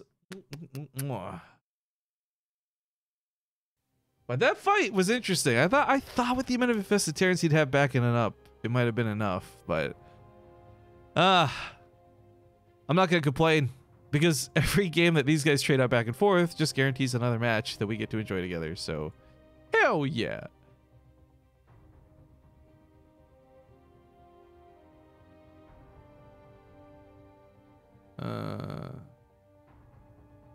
What's this message I'm getting? Oh. Apparently there's a snowstorm warning. Oh boy. I'm so glad to read that. All right, next map's on Cyber Forest. We're hosting the lobby right now. Just give us a sec here, guys. Thanks so much for bearing with us during some of the downtime. Razor Black Wamba says, BaseTradeTV, how many hours a day do you play StarCraft, or don't you have time for that? It varies. Some days I will just be in the groove and I'll play like 40 games of co-op. And then some days I'll just play one ladder game and lose and be tilted and go play League of Legends. You know, like, it just it varies. I don't have an answer for you that is like a per day thing. To be honest, actually, since the new WoW raids come out, though, I have been putting a lot more time into World of Warcraft. I'm pretty proud of my character right now, I gotta be honest. I'm doing some good deeps. My warrior. Shout out to any Horde tuning in, and fuck the Alliance. But ladies and gentlemen, it's game number 3. Things are tied up 1-1, and up here to the top left, we have our blue Zerg player. He's so good at this game. It's Raynor. And to the lower right, we have the red Protoss player. It's Showtime. Are you going to play Classic? Phil4242 asks. What do you mean? Oh, WoW Classic? No. So, here's the thing, right? A lot of people have got this nostalgia. I've heard a lot of heartfelt arguments why Classic is good. Obviously, it was popular with some because of that nostalgious whole thing, but here's my thing, guys. Here's why I won't be playing Classic. When I played WoW, when it was originally, because I played back in the day, I was doing Ragnaros raiding and pushing all that stuff like once upon a time in high school, right? When I did Classic WoW, I don't remember these great times. I don't remember the epic PvP adventures or leveling. What I remember in WoW was playing a fucking druid who was just brought to raid to mostly do innervates, and that was it. And then when you weren't innervating, you had to pick between one of 3 different ranks of healing touch because the maximum spell level cost too much mana and always overhealed and was never worth using. So you had to learn to use really weak, low-rank versions of the spell just to play the game decently. Sorry. I was not a fan of Classic WoW. I will say this, though. I don't know how many World of Warcraft nerds we got out there. I think most people have played it at some point, even if you're not still actively playing it. I'm curious, for those of you who did play, do play, whatever, what was your favorite expansion? Because for me, I think Wrath of the Lich King takes it. There's no question about it for me. That, for me, was my best and my most favorite expansion in the game. Doing Ice Crown Citadel was so cool. I played so much Warcraft 3 that when you finally got to fight Arthas, man, I had the biggest nerd chills. Hell yeah. TBC. A lot of you guys like TBC. Yeah, Burning Crusade was not too bad. That was, for me, that would probably be a good second. But while we watch this Stargate opener come out slowly, sorry guys, not talking about the game, I know. Welcome to BaseTradeTV. For me, Wrath of the Lich King was cool for all these various different reasons. But man, to this day, I still go to the World of Warcraft YouTube channel and I rewatch the cinematic for the Wrathgate. That shit still gives me goosebumps watching that, man. Like, when Putricide or whatever, no, that's not Putricide, but the undead guy is like at the top of the cliff and he's doing like the evil elf, like, now all kids. Like, I don't know. It was so cool. I really liked it. Like, there's that line, like, you think we have forgotten. Or something. I can't remember. I can't quote it right now. I'm doing a terrible job. But the point is, that gives me goosebumps, and I still watch that every once in a while. My favorite thing, to be honest, this is going to get me yelled at a lot, I'm sure. World of Warcraft cinematics for years have always been for me. Not even just World of Warcraft, Blizzard cinematics, right? Like, how sick was the Heart of the Swarm intro with Kerrigan and that battle cruiser, and like then you got Legacy of the Void. Like, Blizzard, whether it's StarCraft, Warcraft, whatever, they've always nailed it with cinematics, right? And they've always, for me, been like #1. I remember ever since Diablo. You got Marius walking around, it looks all creepy. You go back now, it looks terrible, but at the time, it was cutting edge, right? That shit for me has always been the coolest. Recently, God forgive me, dear Blizzard overlords, recently League of Legends has been killing it, though, and they've been putting out some cool cinematics, cool videos, like that Awaken one that just came out recently, whatever. I love spending time on YouTube, not listening to music or watching like vloggers. I just go to these, I go to the Blizzard World of Warcraft channel, I go to the League of Legends channel, and I just rewatch cinematics. I think they're just so cool to me. But I'm done nerding out about that. We actually have some things starting to develop in the game. So let's start talking about this just a wee bit so we can pretend that I'm doing a tournament here. It's the layer coming out for Showtime, or excuse me, for Raynor is going to get scouted here from Showtime. Or not. Oh my god. He manages to perfectly not scout this. And the timing would be worth identifying, but it is also worth highlighting the fact that what this Phoenix was looking for was not just an assist here on the Oracle, but the gases. And the big thing is he did see there's only one gas in play across 3 bases. So while Showtime may have missed the layer timing, he did get the information he needed from this, because it doesn't matter what comes out of that layer if there's no gas to support it, which, by the way, is just now going down. So he's gone for Resonating Glaives. He may be looking to hit with a big fatty all-in, as Adepts are pretty brutal, but if he does, it's going to be without a Warp Prism, so I gotta imagine it's not that dedicated. Resonating Glaives will still play out later on in the game, which is pretty cool, too. Oh, Gonzo says, my life for Ire when Zeratul... I know, dude, because, like, I had to explain this to some of my super casual friends, right? That cinematics, so Zeratul says that line, right? And I lost my shit. Like, my real-life reaction when I played that was like, I jumped out of my chair, hooting and hollering. I'm like, he said the thing! He said it! He doesn't normally say it, but he said it! And it was so good. And, like, moments like that, Legacy of the Void, were so cool. And then you had all this weird Kerrigan Amon shit, which kind of ruined it for me. Cards on the table. I wasn't a big fan of the story. But playing it was fun. The Nova covert missions were fucking cool, too. I really like those a lot.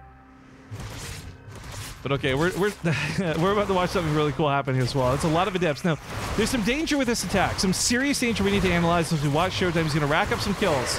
No doubt about it. But this is a big attack that involves a lot of his army that's currently available on the map. Look at his supply dwindle down here, right? These are the Adepts are all he has to work with. So what he's trying to do behind this is double robo, get some charge lots, get some immortals. He wants to be ready for the counterattack because, classically speaking, every time a Protest player does this, and they get a lot of drone kills and it looks really cool, they lose their Adepts, the Zerg player counterattacks, and it's game over. So Showtime right now has a very vulnerable, very open third base. He doesn't actually have a good army to fight with yet. That's why we're seeing these Chronos go into the Robo. He needs to get these Immortals out ASAP. And these Adepts, by the way, are still buying a lot of time, because Raynor can't go for that counterattack I described until these are fully dealt with. So they have 14 drones in total. You're going to shift the income a little bit back in Showtime's favor for a brief moment, but now the counterattack. Did Showtime have enough time to get units out to defend this? He's going to have a couple of force fields. That'll buy him more time to get those Immortals out. He's got a wonderful stasis trap set up here to the top side. I want to say he should be able to hold this, especially with those sentries, being able to cut the roaches in half. Everything leading up to this moment of Raynor walking away from this fight was a big question of, did Showtime do enough damage with those Adepts? Was it worth it for the opening? And I would say pretty definitively, now that he held, or at least was able to scare off the counter attack, that was worth it for Showtime. Of course, one of the beautiful things behind that, I don't know why I said that so weird. One of the beautiful things that go with this too is the fact that they gave him the ability to get his third base up, something he was otherwise struggling with.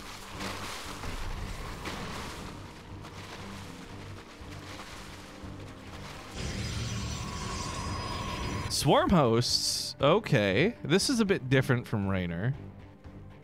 I don't mind the Swarm host option. I actually think it's kind of cool when you know your opponent's going for mostly immortals. Because pumping this out the way he did, there's no room to go for Storm. There's no room to go for Colossus. Like, there's going to be probably, I would say until the 10-minute mark at least, no real great way to deal with the Locusts. So Raynor should be able to get at least, I want to say 2 waves of this off before Showtime has like a concrete response to it. And if Showtime can minimize the damage from these first 2 waves of Locusts, no problemo. But that's where these extra shield batteries are coming into play. A lot of cannons too. All of these things just to contribute stopping the Locusts from being able to get on top of that Nexus and focus it down. Because, make no mistake, you give this many Swarm hosts a little bit of freedom and that's a dead Nexus every single time. So, oh, he hallucinated Archons! Oh, Showtime is so clever! Look at this! Raynor even target fires them down initially. I'm not sure if he's aware now that they're not real, but either way, wastes a lot of his initial upfront burst. If those Archons weren't here hallucinated in play, I guarantee you every Sentry is dead and maybe an Immortal or 2 with it. But instead, he comes out of there mostly unscathed. His Templar lived hiding in the back lines. Storm's nearing completion. He can deal with these Locusts now. And I said Raynor might have 2 waves. Well, the first one didn't go so well. You don't see a lot of people use hallucinations, by the way, outside of scouting. Like we've seen the Phoenix scout, the Oracle scout. Like that hallucination to me is not that impressive. To have done Archons like that in such a pinch was so cool. And he baits out the Locust to drop a little bit early. All right, it's not going to stop the attack, but it's going to certainly take away some of the walking power. The Zealots actually staying alive through this thanks to the shield batteries, but the shield batteries are almost out of juice. So yes, Showtime's taking some losses, but look at the resources lost and look at the units lost here. Fairly minimal, I would say. Oh, the Roaches on the backside almost coming to pick up those High Templar. That would have been really worthwhile. Oh, these Immortals are also going to be a problem as he drags and drops them on top of the Swarm hosts. They are armored units, so they'll take the full bonus damage. Was it like 4 shots from an Immortal? 3 shots from an Immortal? What is that? 55 damage? Yeah.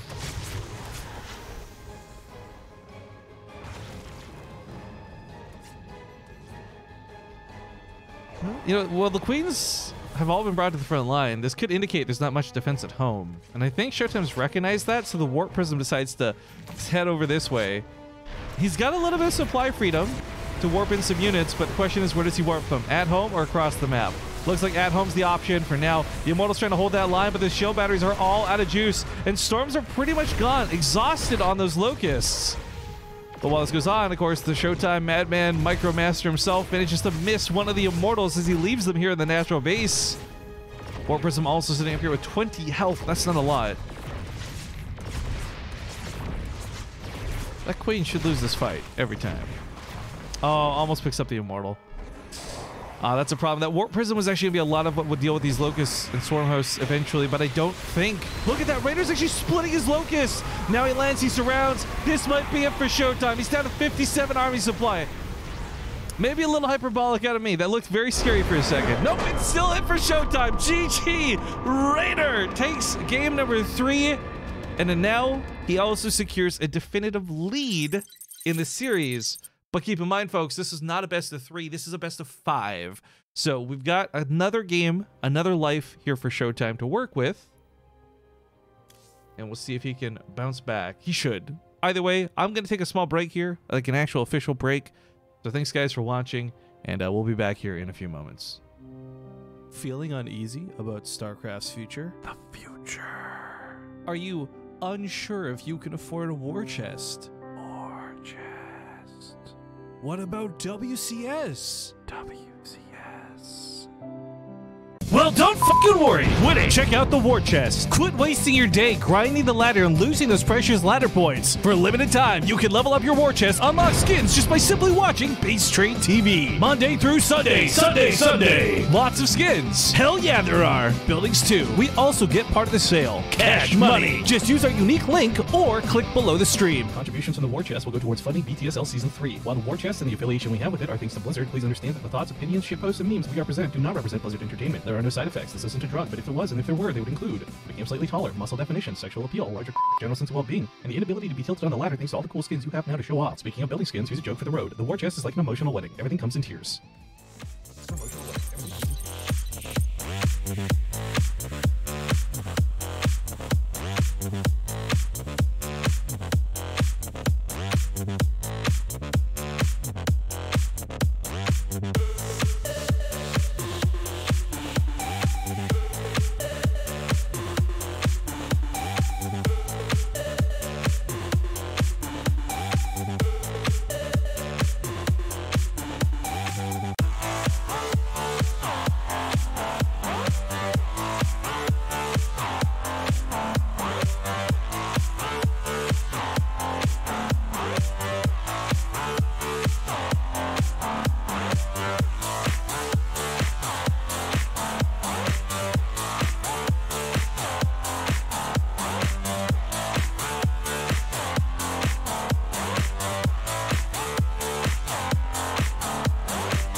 Okay, thank you for watching that break and giving me a moment to breathe here, guys. We are getting into year 0 as my client hangs for a moment. Nope, just kidding. We're all good.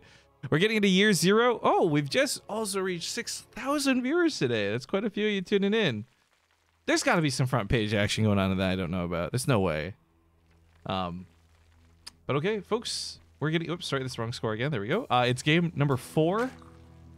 Spawning here in the top left side of the map. He has got a nice lead. We have Raynor. Now, his opponent in the top right is on his last life. Shout out, it's Showtime. But I kind of hope that Showtime pulls a reverse victory here. Not because I hate Raynor or anything. Again, big love. Mwah, mwah, mwah, mwah, mwah. Like, Raynor's awesome. He's cool. But I kind of want that PvZ Grand Finals. I wouldn't be upset with a ZVZ because the type of players we have are very different. I think Raynor and Bly will make for a very exciting finals if that ends up being the case. But that last game was so convincing and so well done. Showtime, I think he made a lot of the right moves in terms of like how do you deal with this immediately. But the long term, like the siege up, the swarm host, there's gonna be so much problems going forward ever actually dealing with that because he never had something to push back. He only could take and take and take and eventually gonna break. And that's what we saw happen with that game. Oh, I'm on the launcher too? That's cool. A little bit of front page action. Sweet. Well, I don't know how many people are coming in from the front page or if you're just checking out the channel for the first time ever today, but if you like what you see so far, please know that I constantly put out StarCraft tournaments here on the channel. Sometimes we have some awesome guest casters. We've had Muslim, Snoot, Zombie Grub of recent, just to name a few, but I've been solo casting a little bit for today and for yesterday and the day before that because this was kind of a tournament we just threw for the heck of it because we didn't have enough going on. And, of course, there's only a couple days of the week where WCS is not taking up the entire schedule. I'm not complaining. It's just something we have to work with. So for those who do, again, tune in for this, thank you so much. You have my gratitudes. The one thing I would ask of you, if I could, pop a follow on the channel if you're not following the channel. That way you don't miss out on cool new stuff we put out. We do have an events tab also at the top above the channel. It's twitch.tv/BaseTradeTV/events. It shows all our upcoming tournaments. Like I said, we got a couple of open cups coming up in the near future, but also some more invitational, as we'll be doing the same tournament, same format, same prize pool, everything like this, but for North America a little bit later on in the month.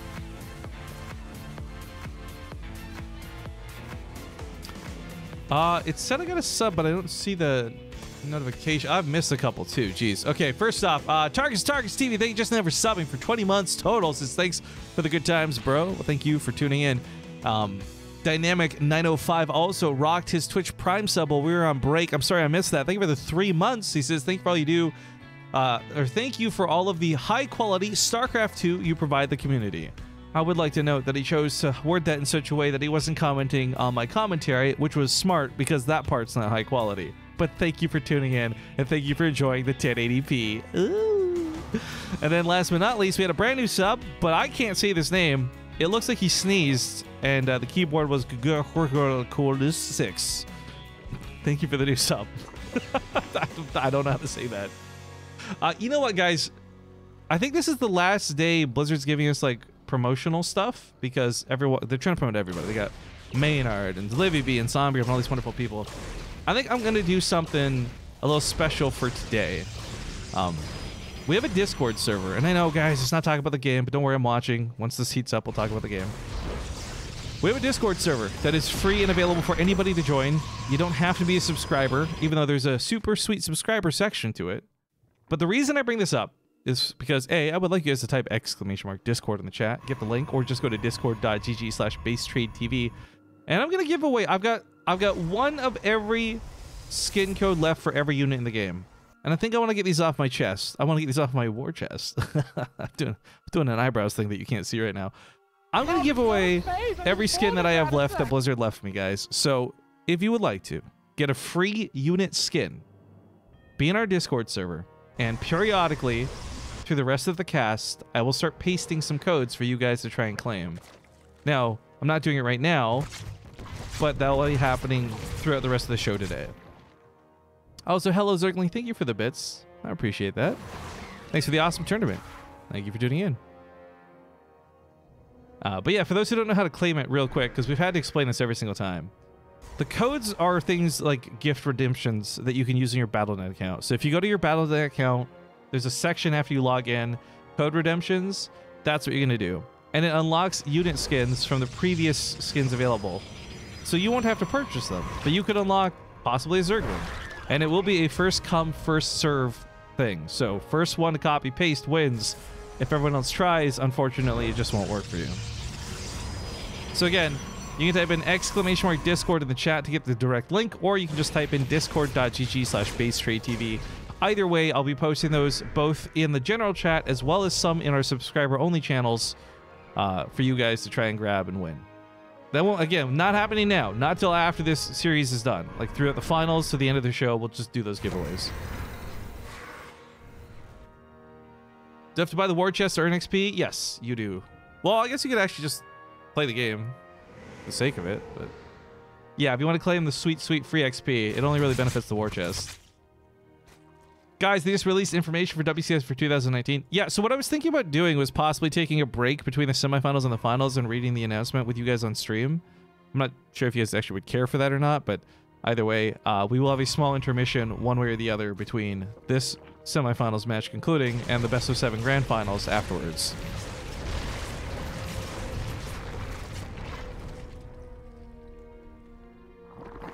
All right, these Phoenix are getting some okay harass. I guess it's worth noting for Showtime, it was double Stargate this time, actually committed. I like this a lot better for Showtime's playstyle, because as you guys saw, he eventually likes to go to the late game with the Air Army and the Carriers, possibly Tempests. And you don't have to build as many things in the late game if you've got all those Stargates down here in the early game. Not to mention, all these Phoenix benefit you well early on too. Oh, but thank you so much, Death Metal Master, for the 13-month resub. Says, what's up, Rifkin? Been watching Base Trade for years. Got the t-shirt and everything. Thanks for providing such an awesome service, dude. You know what? I really got to go back to doing t-shirts. I kind of miss having t-shirts for sale. Those are always really cool. But it's cool that you got one, as long as it's not the hoi hoi hoi one. If you have that one, please unsubscribe. Thank you. And if you're subscribed to Zombie Grub and you put that emote in my chat, I'm going to time you up for 600 seconds. Don't do it. Hello, Zergling, don't do it. I'm going to delete your message so I don't have to time you out. There we go. Chicken Man, stop it. Nope, deleted.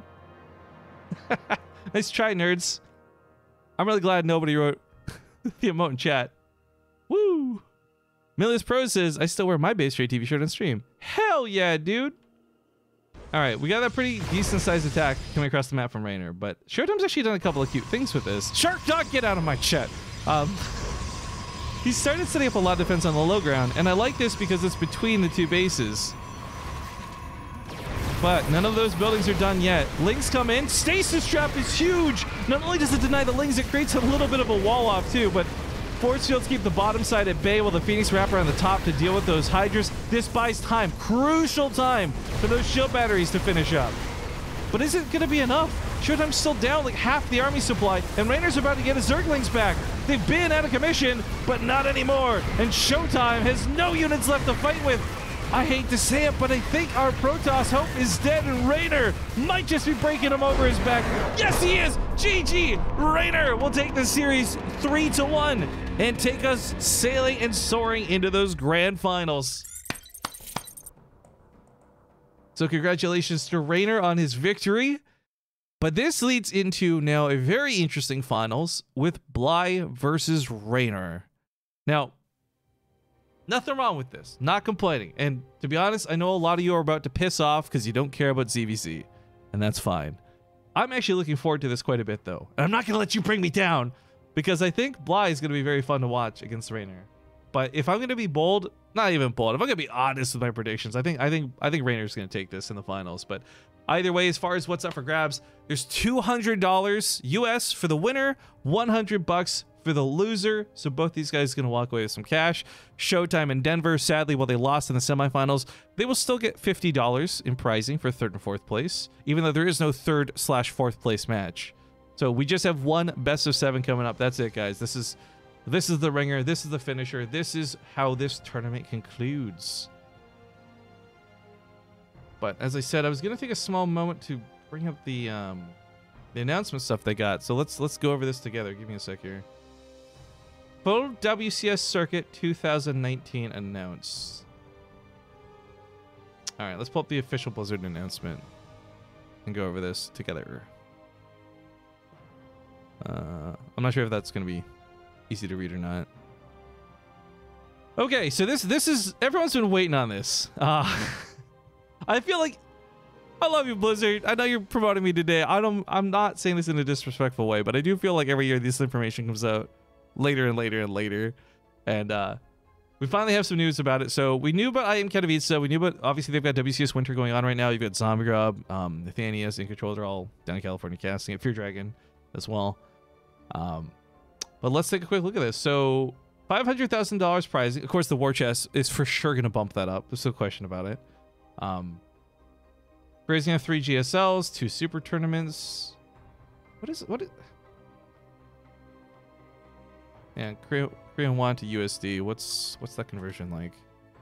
How much is 170 million?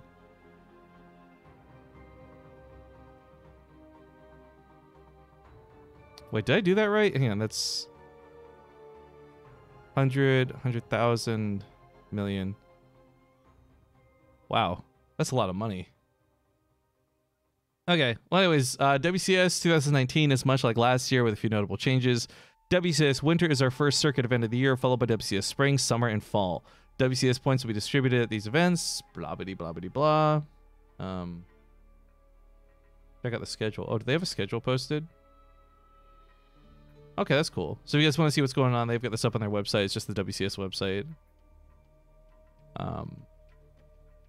StarCraft 2 World Championship Series, 3 stops. I guess this is strange because in the past, it's always been like at DreamHack Austin and then Montreal and all these typical DreamHack locations. But I don't know how much they're working with DreamHack this year because, yeah, these are the changes, right?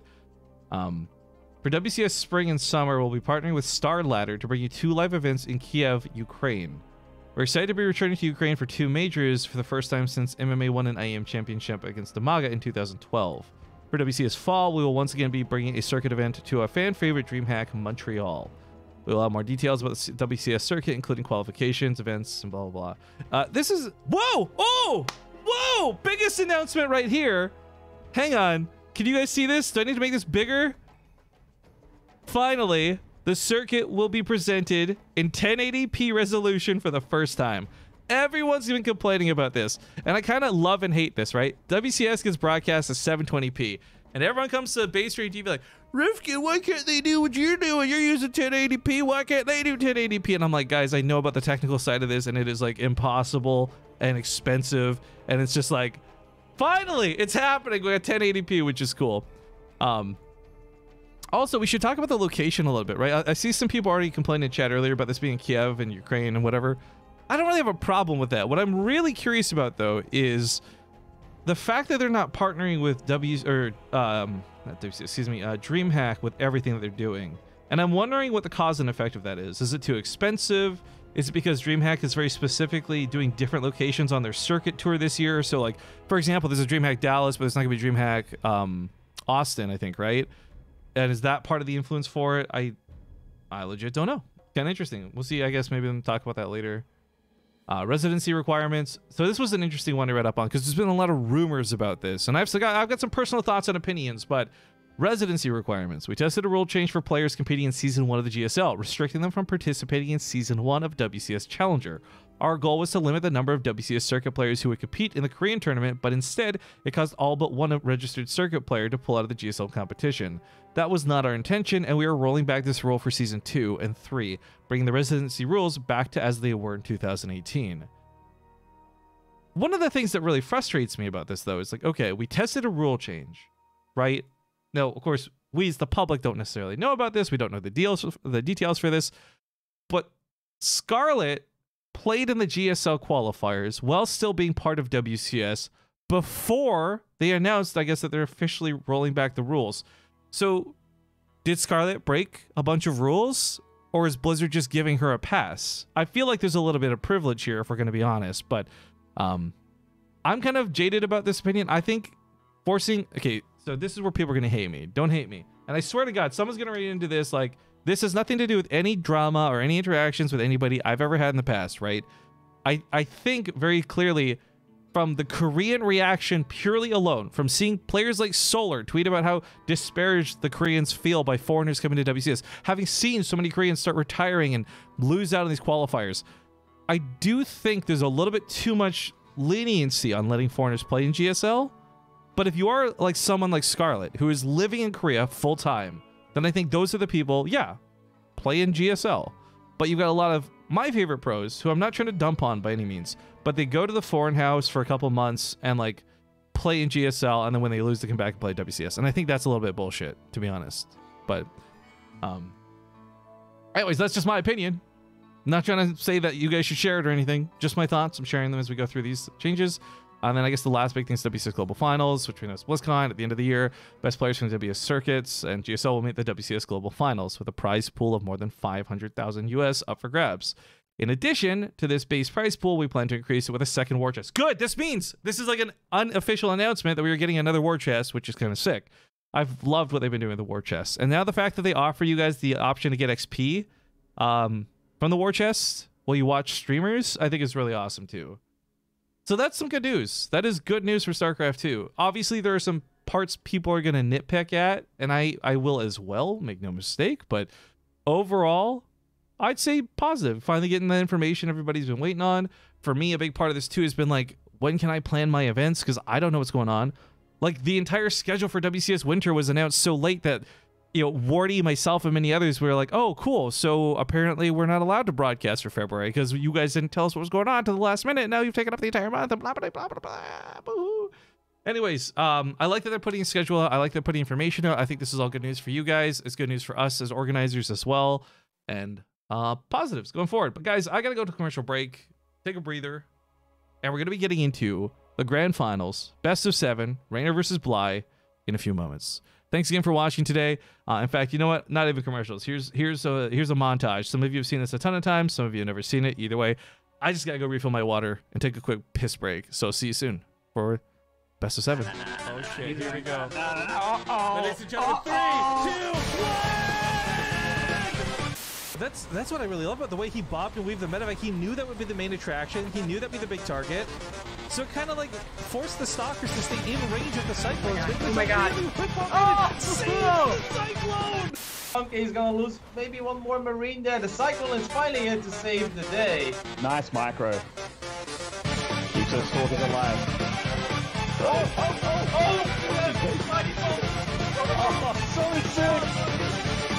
Oh, that was so sick! It's literally energy, though. Energy on the oracles, energy on the shield battery. Our stats is 1 probe. That's what I'm Wait.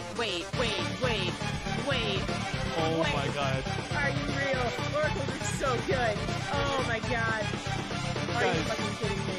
But did David freaking kill? Right? Well, hold up. No, this is interesting. Were the oracles out of juice? Yeah, GG. Oh my god, what Patience was supposed to win? What? Also, look at this.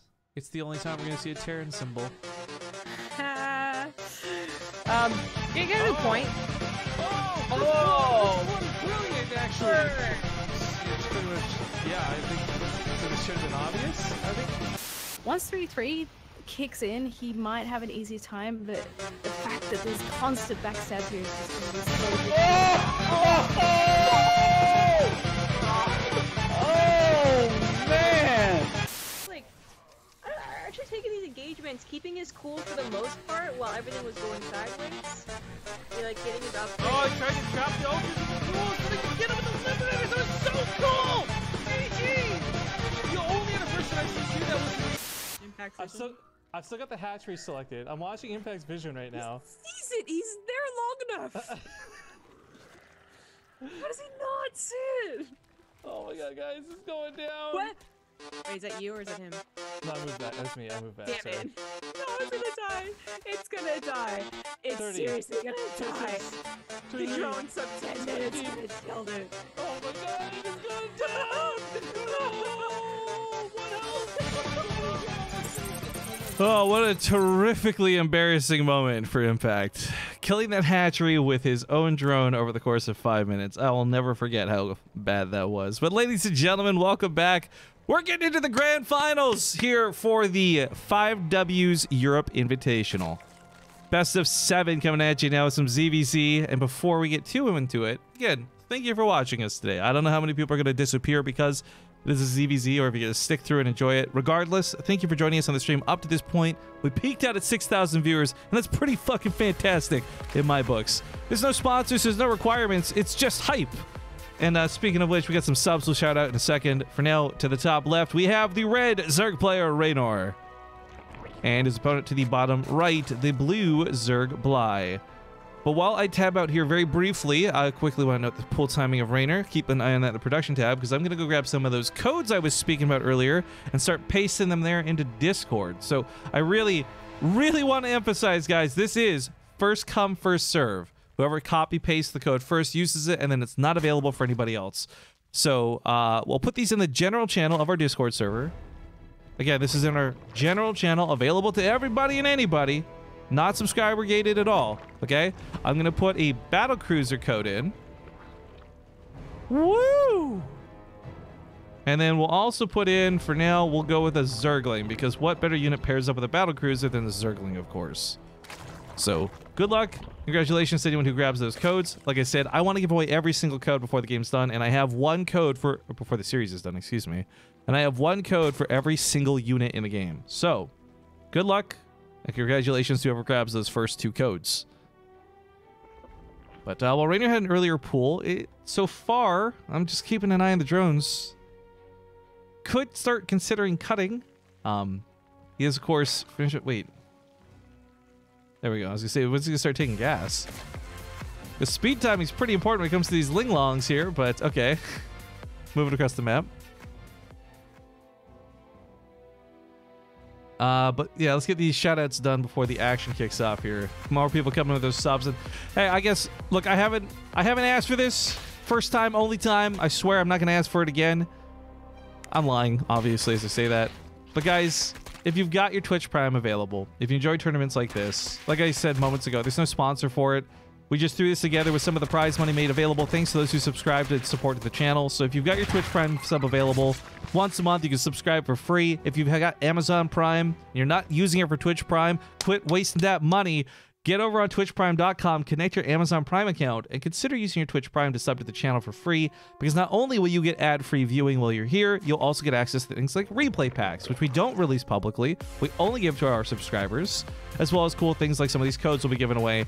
Because like I said, I'm going to put some of these codes in the subscriber-only chat, but mostly in the general chat for people to enjoy. But from last to least, Death Metal Master, thank you so much for your 13-month resub, dude. What's up, Riff? We've been watching Base Trade for years. Oh, wait, I already read that one. Excuse me. Awkward. Is Bruce Moose 96 was the one I missed. Thank you for the 31 months. Wait, it's finally counting even after a break. Yes, if you guys missed that big announcement from Twitch, that's been the big news for this week. Twitch will now display your total month subscribed instead of your in a row month subscribed. So if you were subbed for like a year and then you had to stop for financial reasons, or maybe you just stopped liking the content and you come back and you sub again, it will show you your total month subscribed instead of your in a row. So be back on that 13 train pretty quick. Prognosticator prompted me to remind myself to shout everybody out. Anyways, thank you for the 26 months. Long time ago, I met this dude on Netty's stream. Thank you very much for sticking with me for 26 months, dude. That's crazy. Ignominy is still remembrance. That sounds poetic. I don't know what that word means, though. I'm sorry. Doc Zor, thank you for the 4 months. Oh, excuse me, 18 months in total. Again, there's that cool new feature coming in. Myra Soren, thank you for the 25 months. Got to go back for that 3-year. Hell yeah. And then, okay, this is timing out well because roaches are finally going to fight soon. We had 2 new Prime subs off of that shill shout out. So thank you very much to the Prime subs for supporting the stream here with Sweet Cheez-Its and Jeff Compton. You guys are both awesome. And thank you for watching StarCraft. But okay, it's been pretty passive play so far getting to this point, and that's not so crazy. What's a little bit noteworthy, though, is Raynor's had less workers. He started making roaches sooner. So he's going to have a bigger army supply for it, which is kind of cool. But with more money, Bly should be able to bridge that gap over time, depending how long it takes Raynor to move out and consider an attack. Raynor also is not taking a third base, and Bly has eyeballs on this for sure, so he knows something dedicated is coming his way. But between Defender's Advantage in his EVZ, combined with the weird concaves that get created around some of these map locations, I'm not sure how worried he is about this. I think he can bridge this gap. Now there's a pause. I don't know what's going on. Hopefully it's nothing too dramatic. But worth noting, we have a Nidus Worm at a Bly, which has worked well in his previous series. We'll see if it works here versus Raynor. Game resumed. Well, that's one of those easier said than done things. This is also a very interesting map. I've highlighted this a couple times. Cyber Forest is very unique in the fact that this little dip here creates a defender's disadvantage to anyone trying to hold off this fight or this fight. It's unique. You don't see this happen a lot, but that's the beauty of high ground versus low ground. Now, Raynor decides to pounce on this. I'm not sure if this will work out for him the way he wants it to. He is one-shotting a lot of the roaches, so these transfuses are not getting anything done.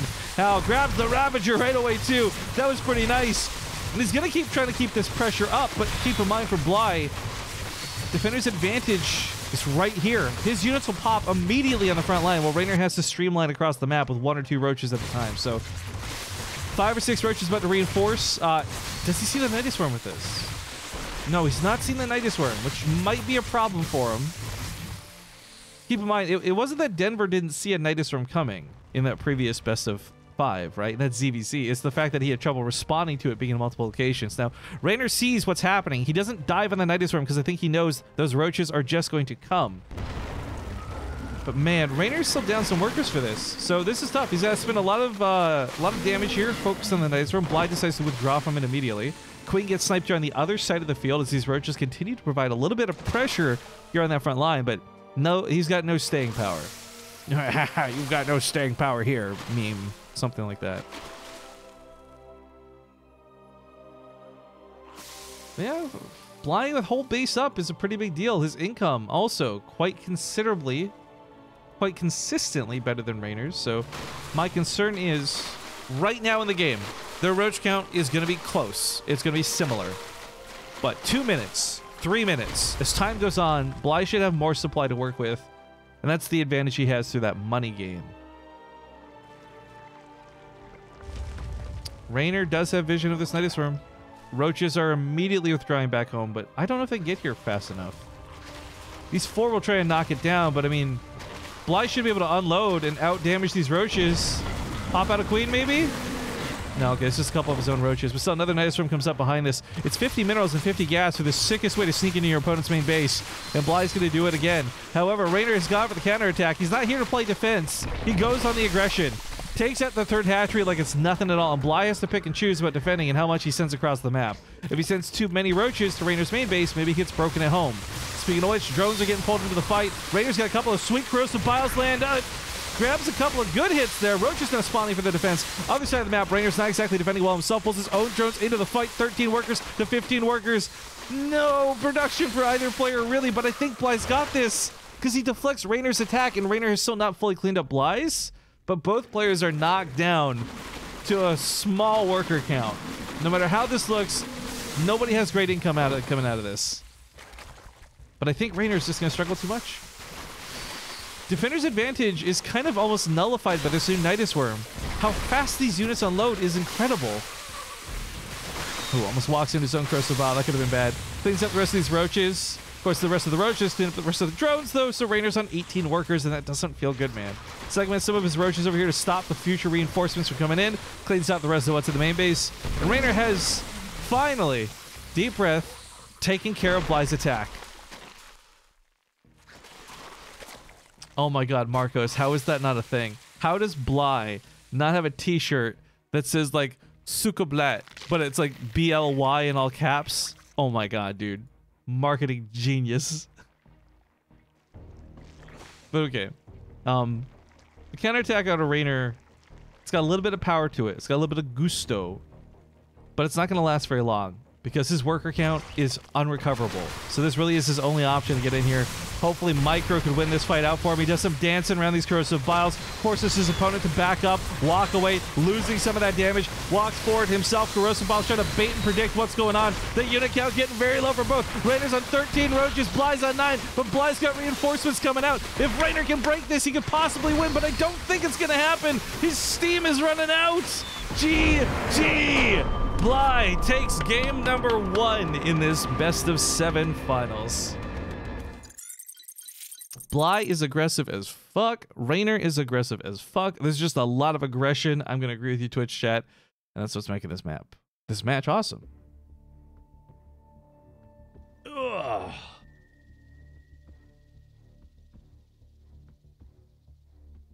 Oh, sorry. Hey, dear moderators. I didn't see mod chat till just now.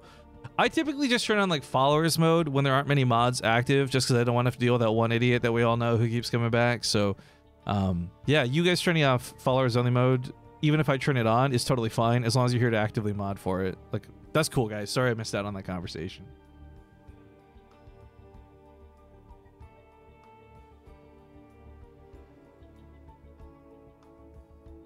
All right. In the meantime, looks like the lobby's up. Let's hop into Kairos Junction. Map number 2 coming up. DJ Mini Gorilla says, BaseTradeTV, does Blizzard have trouble with servers? Depends who you ask. Are we at a restaurant? Are we talking about StarCraft 2? Yo, boys, I'm not ready for that.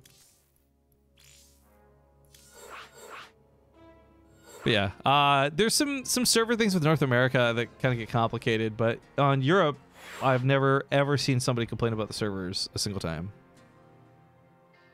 But okay, sorry. Doing bro. Good now. Good luck, have fun. Alright, Kairos Junction, give me the map. As long as you're checking Discord messages. Yeah, I'll check in a sec, Cobra.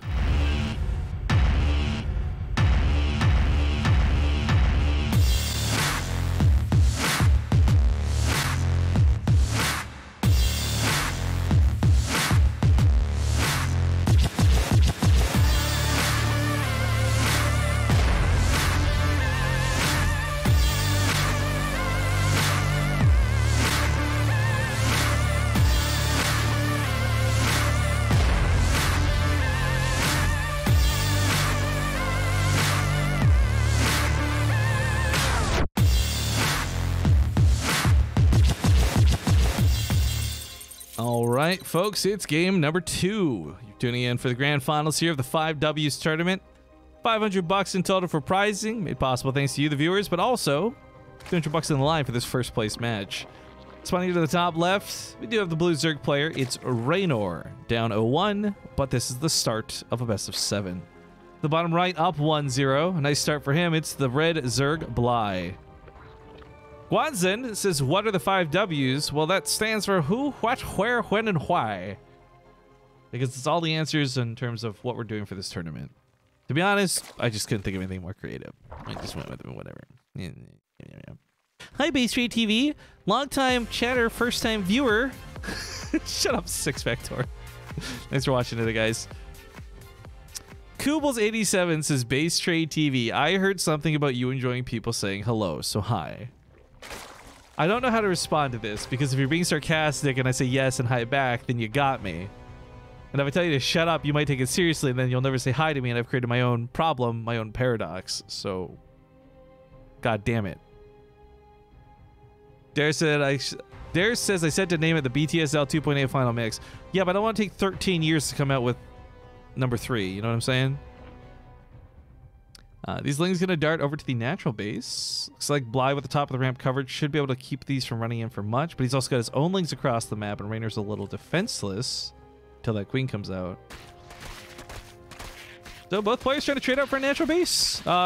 Again, such similar openings, such similar timings for both. Raynor hops on top of this a little bit sooner than Bly does, but Bly responds with his own Lings a little bit faster than Raynor does, so whose hatchery has more health? Looks like Bly's does barely. But Raynor also doesn't seem to be cleaning this up as decisively. Well, if we are on the front page, boys, I don't know if we're about to fall off of it, but those who tuned in from the front page today, thank you so much for joining us. Those who came in for the Blizzard launcher or Twitter or whatever, thank you again for joining us. If you are new, whether you're leaving or staying, I hope you'll hit the follow button. Make sure you're following the channel, all that good stuff.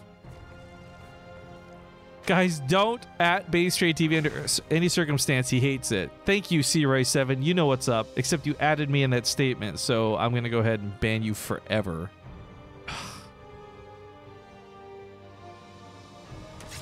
All right, hatchery lives. Granted, it's low. Maybe a run by later could take that down.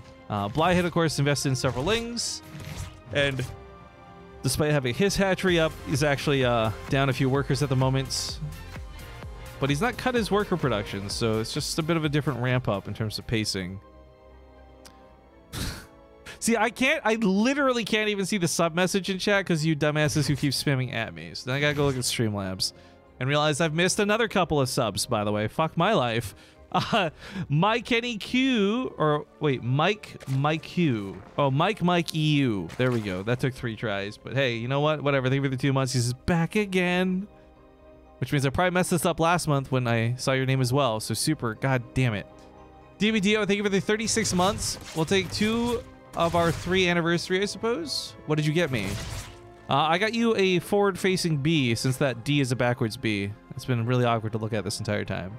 Dinway, thank you for your 36 months. It's a long message. I'll read that out in a moment because we have a really big attack on these Lings. Now, they're not grabbing that many Lings, or drones, actually, all things considered. 4 Queens should clean this up. Transfuse? He's got to transfuse! He's going to translose that queen, and that feels bad, man. But I guess that's because he's looking on the other side of the map, doing some defense over here with the Lings. Queen is going to go down. Oh, just barely. He was trying to pull the drones to protect her. Feels bad, man. But funny enough, the units lost. Very mirrored to one another. I guess the difference is Bly got a little bit more with the Overlord and the 2 drones, but losing a queen kind of makes up for it. Like this is about equivalent to that, so I don't know. As you guys see in the resource loss, fairly even trade so far. And they're both going to be looking to move on towards roaches. So on that note, Dinwit, thank you for the message. He says, hi there, BSTV. Yeah, the fact that you wrote BSTV, I'm just going to shut it down. I'm not even going to read the rest of your message. Stop. Let's see, you've added me like 5 times in your resub message. I hate you. Sharkbait, ooh-ha-ha. Sharkbait, ooh-ha-ha. Thank you for the 19 months. He says, ooh-ha-ha. Thank you very much, man. And then just now we had Nikas get with the Twitch Prime sub. Glad to have you with us. Guys, let's go get some more of those codes out on Discord. So I'm going to post... We'll swap it up this time. I'm going to do 2 code giveaways to our subscriber-only channel on Discord. And then I'll post 1 code in our public channel on Discord. And we'll give the public, the plebs, a Widowmine skin code. Because you're all disgusting and Widowmines are trash. I don't know. And then for our subscribers, I'm going to put a Banshee code in, as well as an Adept code for a skin. So good luck, have fun snatching those up, and congratulations in advance to anyone who grabs one. Also, if I could just bait out a couple of subs before the stream's done, we're actually kind of at a cool number here. We're at 1,484 subscribers at the moment. Yay! I don't normally display this because it doesn't really matter. I don't really care, but if we could get 16, that's my goal. Through the rest of the stream today, if we could get 16 subscribers to get an even 1,500, I think that would make me a very happy camper. And on the road, we got the Lone Wolf coming with a Twitch Prime sub. Thank you for that, dude. Of course, if you guys have recently subbed, you've been gifted a sub, whatever, get on Discord. Get on Discord. Get those codes. Get those freebies. Nidus from Commander Bly once again. This is really interesting to me because the way he continues to use this, it wasn't a once-off cheesy thing. This wasn't like, oh, he lucked out versus Denver, he lucked out versus Raynor.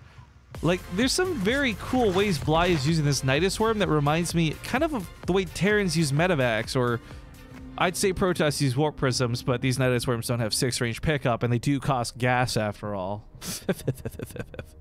But no, seriously, it's kind of cool the way he's been using the Nidus Worms. And they're not necessarily this big all-in, but over here in the main base, Raynor's left some units. He's very much expecting / anticipating this.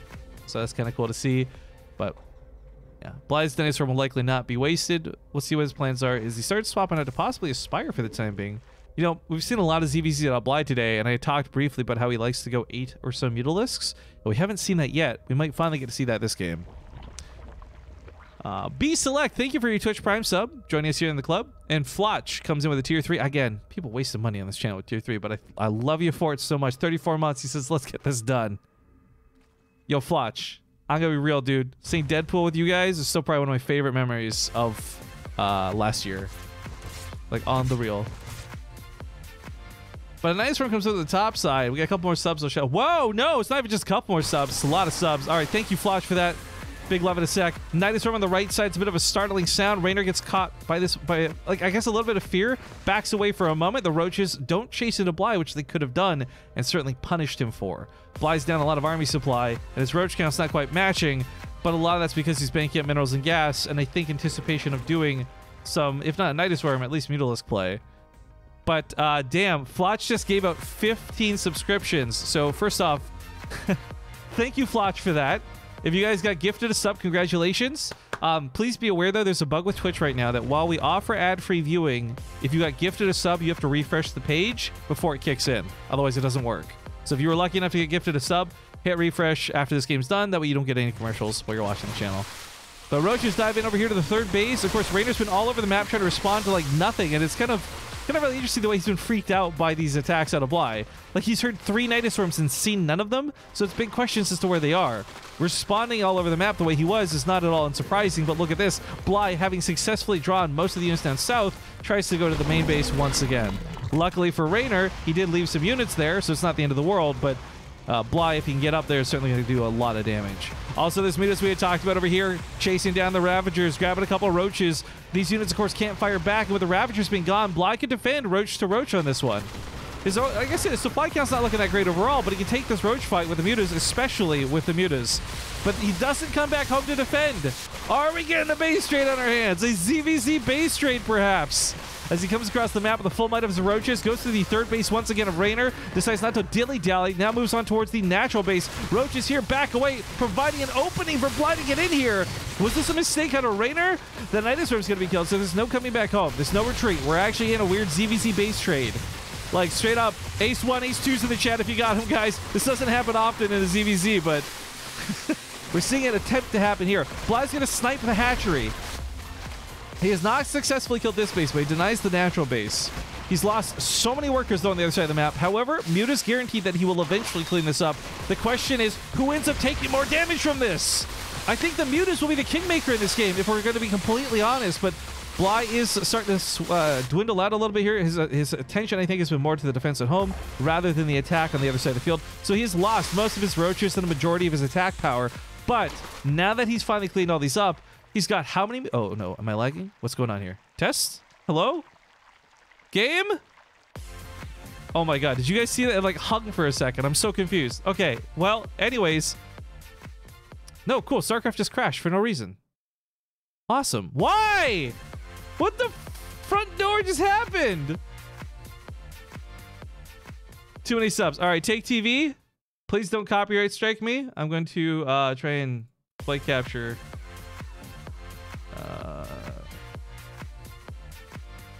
Okay, looks like we didn't miss much. The timing on that worked out pretty well. Okay, so let me get StarCraft back up. I want to make a joke and be like, oh, you guys subbed so hard, you broke the stream. But like, I actually don't know what happened. The game just like totally hung out there. So a little bit awkward. Give me a second here to get this back up online. So much yikes. Luckily though, like I said, that timed out pretty well for us. That could have been so bad if that was like a 30-minute game, but we saw most of what happened. The mutas had been pushing across the map. There was no anti-air for Raynor, so that was awkward timing, but okay, it wasn't the worst. In the meantime, we had some more subs coming in for Real after Flotch. By the way, Flotch's gifted subs pushed us above 1,500, so thank you for that, dude. Rootfly came in for 16 months to say never forget 420 Celsius. Fucking go away. Riznir, thank you for your Twitch Prime sub. M895C came in for 27 months. Says, look at this supply. X-Turtle Punch also comes in for 31. Rifkin, turn off your porn. We want to watch the game. I wish, dude. Well, that was good timing. Fuck my life. All right, give me 1 sec here, guys. I want to just... wait. I'm not gonna do like a full-fledged commercial break here, but I'm gonna just go make sure there's no other programs running. I don't know. I really don't know what caused that crash, and it's made me super paranoid now. So, goddamn, there's some subs coming in. I love this hype, but we'll be back in a sec. I just want to make sure this doesn't crash again.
Okay, so I have, in the last few moments, closed everything not related to StarCraft. So, like, everything, Discord, everything except my browser and StarCraft 2 and OBS are open right now. So hopefully, whatever that crash was a fluke. We won't have it happen again. Again, apologies about that. You guys missed out, but Bly did win that game, but you only missed out by, like, the literal win screen. I think we had seen everything that was going to happen in that game anyways. He had pretty much just moved into Raynor's third, and Raynor quit out. So there you go, you're caught up. And now we get into game number 3, which has a bit of a pool timing here for Bly. Funny at the top right, he's up 2-0 at the moment. I didn't expect these results. We've got Blazers Bly. And it's put to the bottom left, we got the blue Zerg player. It's Raynor. We got some more subs that also came in after that while things were breaking. So again, quickly catching up to say thank you to Chef A84 for the 16 months. Katsumino. Oh, how do I say this? Katsumisuno. 15 months run and says, I'm back. Stop subbing. I can't say your name and I'm embarrassed. No, thank you for the 15 months. Did I really appreciate it. Kuperia 14, also brand new Prime sub. Welcome to the channel. And Hazabui, thank you for the 33 months. Oh, I'm sorry, guys. Things have been, I don't know what it is. You know, I can play 100 games of StarCraft 2, lose every match, and not really feel tilted. I get upset or angry, but I don't feel tilted. If production breaks on me, I get so tilted. So I'm trying to deep breath. You know, we're cool. We're recovering. We're back. It's not a big deal. But man, that was annoying. Hopefully we'll see a crash again. In the meantime, I got more codes I got to give away there in Discord. So if you guys are in the general chat for Discord, I'm about to paste in a Dark Templar skin code for you guys to go claim, a Zealot skin code for you guys to go claim, and then let's give our subscribers some more love. We'll give the subscribers a Cyclone for them to go claim. So if you don't know what's going on, we have skin codes for every single unit in StarCraft 2, 1 per unit. I'm giving those away thanks to Blizzard for providing them. And you guys can get those just by going to our Discord server and trying to grab them. Now keep in mind, it is first come, first serve. A little bit of chaos here with the links. Bly does have a few more to work with, and I think Raynor recognizing this just backs away for the time being.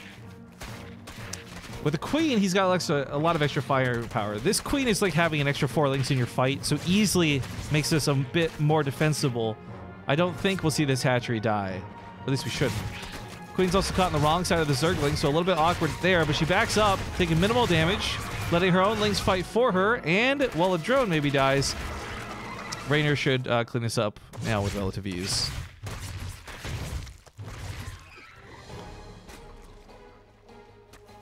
BaseTradeTV, the first who's struggling with that name, ask what do you have to pronounce it. Look, if you've been subbed to the channel, as long as you claim you have been, then you know I can't even say basic names correctly.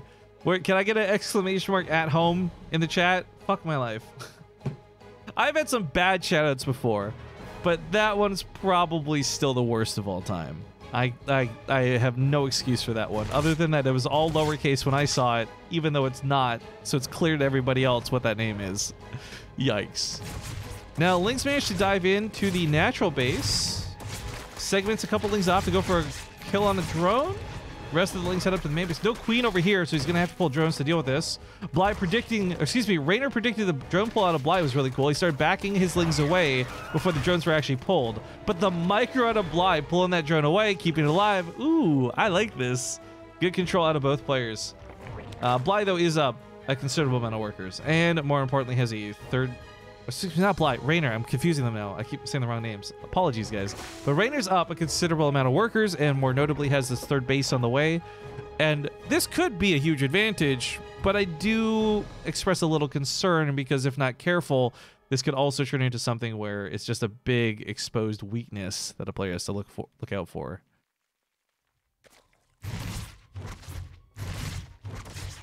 Rah, says BaseTradeTV exclamation mark B is much faster, but only plebs use exclamation mark B. You don't want to be a pleb, dude. That's why you gotta go for the full brackets. Like, you're having sex with your partner. I don't know who or what gender this might be, but you know, you don't want to finish fast. You want to finish well. It's not about the fact that exclamation mark B is faster. Exclamation mark brackets is full completion. Know what I'm saying? Know what I'm saying? That's why we exclamation mark bracket in the chat.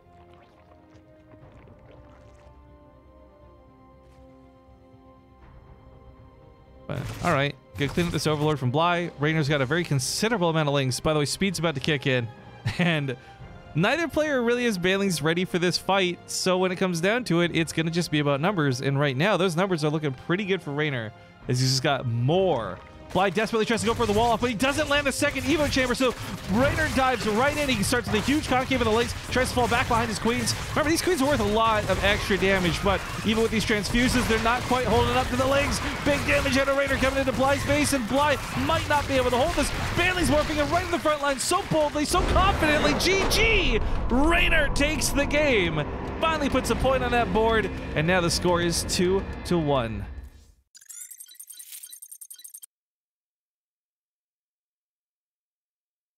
You guys want a joke? I haven't done any like bad jokes this stream. Would you be upset if I did one? I used this one in a previous cast, but I still like it quite a bit. So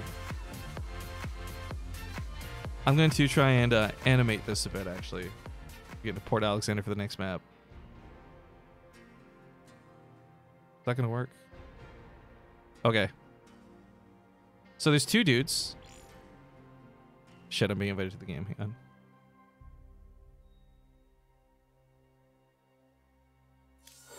There's two dudes.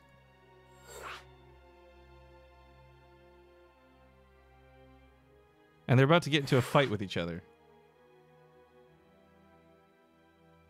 This guy takes a stick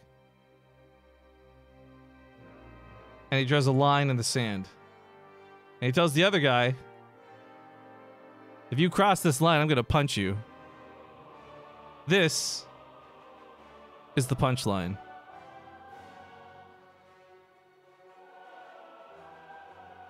All right, we're getting to Port Alexander for game 4. Again, scores 2-1 for Bly over Raynor. I'll see you guys in game.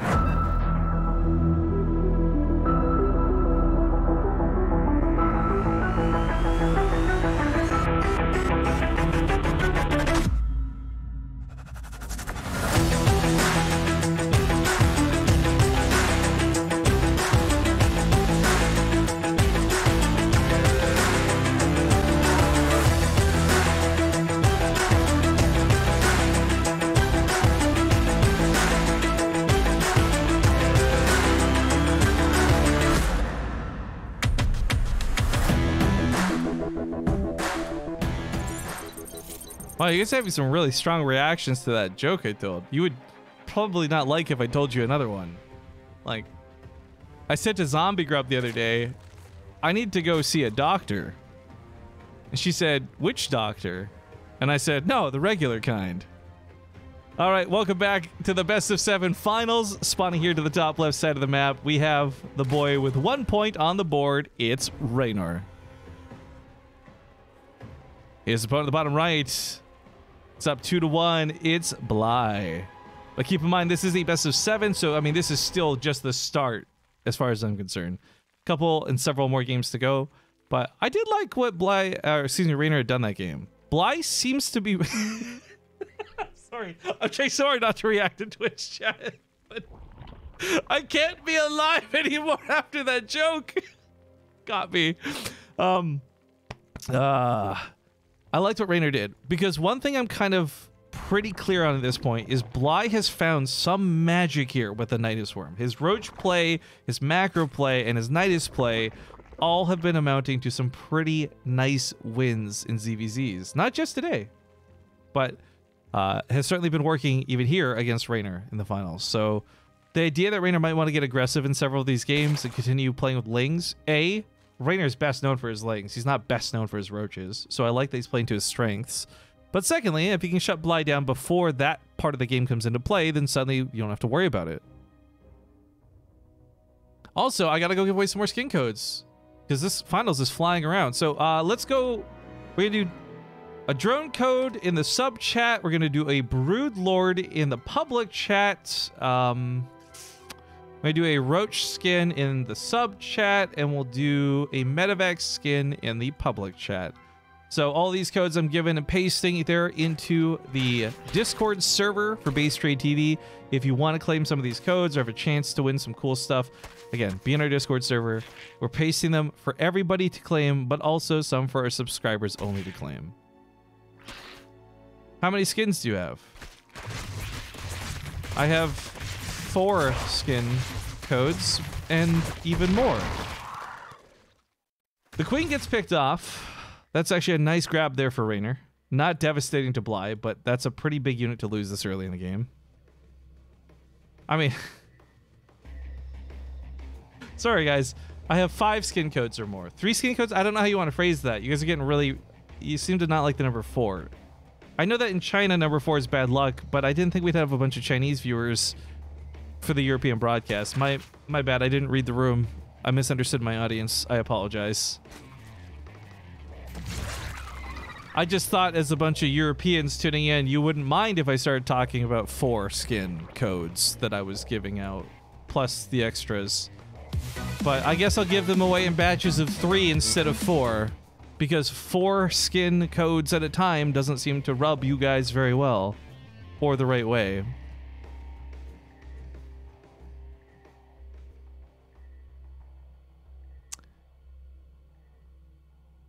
Roaches are going to be out for Raynor a little bit faster than for Bly, but at the same time, Raynor also has a large amount of Zerglings, so maybe even not even going to go to Roaches at all. If it's not broken, don't fix it type thing, as he's got these Lings ready to fight, and he's trying his best to keep Bly from scouting this. Oh, this is wonderful. Like, he's hiding those intentionally in the back. This big Lingala needs to be a surprise. He starts wiggling and jiggling the Evo chamber, so it looks like it's going to be roaches. Everything Bly sees right now looks like it's going to be roaches. But surprise, Bob's your uncle, and it's a lot of Zerglings heading across the map. Bly does not have a way to deal with this right now. Raynor's super all in, too. Even 6 roaches coming out won't necessarily be enough to hold this. If the Lynx get us around, it's all over.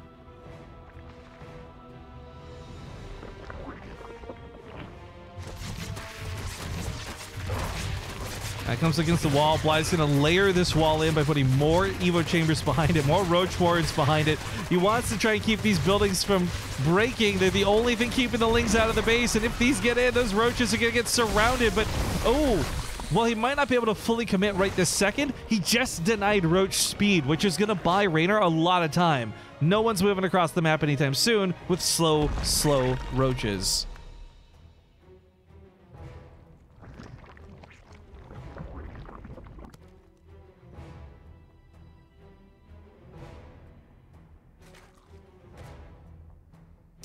You guys want me to tell more bad jokes?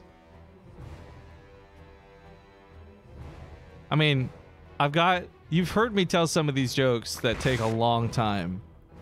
Like 5 minutes to tell. I can't tell those jokes, though, in the finals. Because jokes that take an extra amount of time to tell, I've already messed this up. Fuck, I was gonna say they don't belong here, but that pun doesn't work with the way I just phrased it. So shut it down. Shut it down. You guys ruined it. I fucked it up. Let's go home. Mom! Mom, pick me up! I just embarrassed myself in front of my friends. Mom! Okay. This Nidus Worm, actually, you can't deal with this with Lynx. This is crazy. The Nidus Worm has enough armor that Lynx would only deal 1 damage to it. He's still desperately trying to kill it. Once it unburrows, it loses that armor, but those roaches are in full force. And Bly, oh man. 23 roaches to 7. Raynor with the gamble for those Lings early on almost worked. He did such a good job hiding it from Bly, but Bly had such a good reaction to it. And here and now, you're witnessing just how strong this new Nidus Worm is once again from Bly. And roach speed is going to get denied for Raynor at this rate. Bly has this completed after starting it the second time. Both players have had their roach speed denied at some point this game. Counterattack, was that a kill? I think it was a kill. Kills the hatchery. Cool. Cool. But Raynor has to survive this attack, and he's severely outgunned. And I would love to jump into talking about defender's advantage for ZVZ, but 23 roaches to 18 is a pretty big difference. If the Lings come back and they can start dealing some damage or soaking some hits, that could be a game changer, but frankly, so many of his roaches died before the Lings even got back home. He is starting to deal with this, though. He's even up the roach count, 10 to 13. New Nidus Worm in the main base too. The Lynx can't deal with this. Oh, this feels so bad. He keeps sending Lynx to deal with this, but for Bly, that Nidus Worm, yeah, the Lynx can kill it once it unburrows, but they can't stop it from unburrowing. Remember, guys, it's 5 armor on that Nidus Worm. Zerglings only deal 5 damage. Every time they melee, it's 1 damage to a 300 health unit. That Nidus Worm will unburrow unless it's roaches that are shooting back at it every single time. Chasing the roaches around the mineral line. Looks like third base went down over here. Escapes with the Nidus. This is tough for Raynor, guys. I don't know. He's still down in supply. In these little micro scuffle battles, maybe he can fight, but if Bly ever just comes in with the full might of his army, he outguns Raynor 2-1 on the roach count. He's also got an armor upgrade he managed to sneak in there too. Something that is giving him a huge advantage in fighting low number battles like this.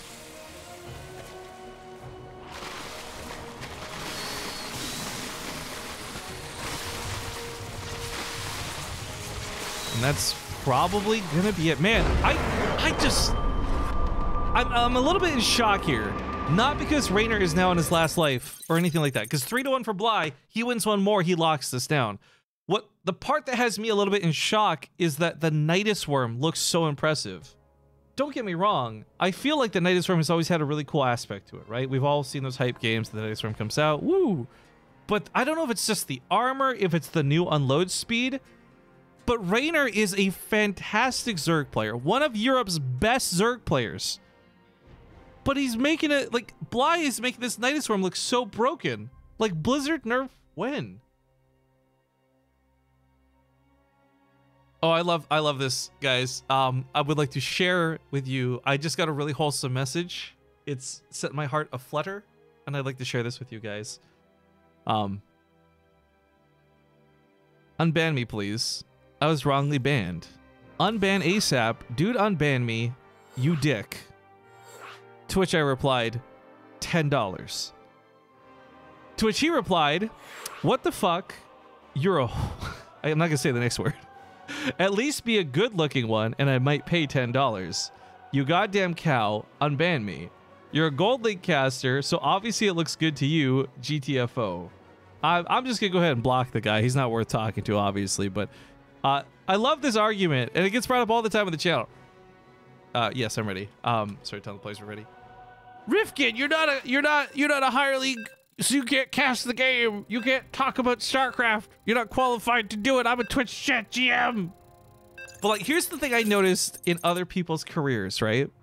Nathanius, Masters player. He couldn't possibly cast WCS. He's a low Masters. Oh, he got GM? Well, he's just a low GM player. Oh, he's doing pretty well on GM? Well, he's just a North American player. You judging my rank will never matter to me in the slightest, no matter who you are. I play StarCraft 2 almost daily.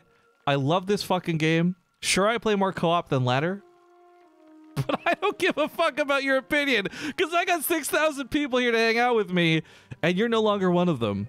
So take a hike, bud. Let's hop in a game. Ladies and gentlemen, this could be it. It's match point. Spawning here to the bottom right. He is on his last life. If he wants to make a comeback, it has to start now. Spawning in the bottom right, it's Raynor.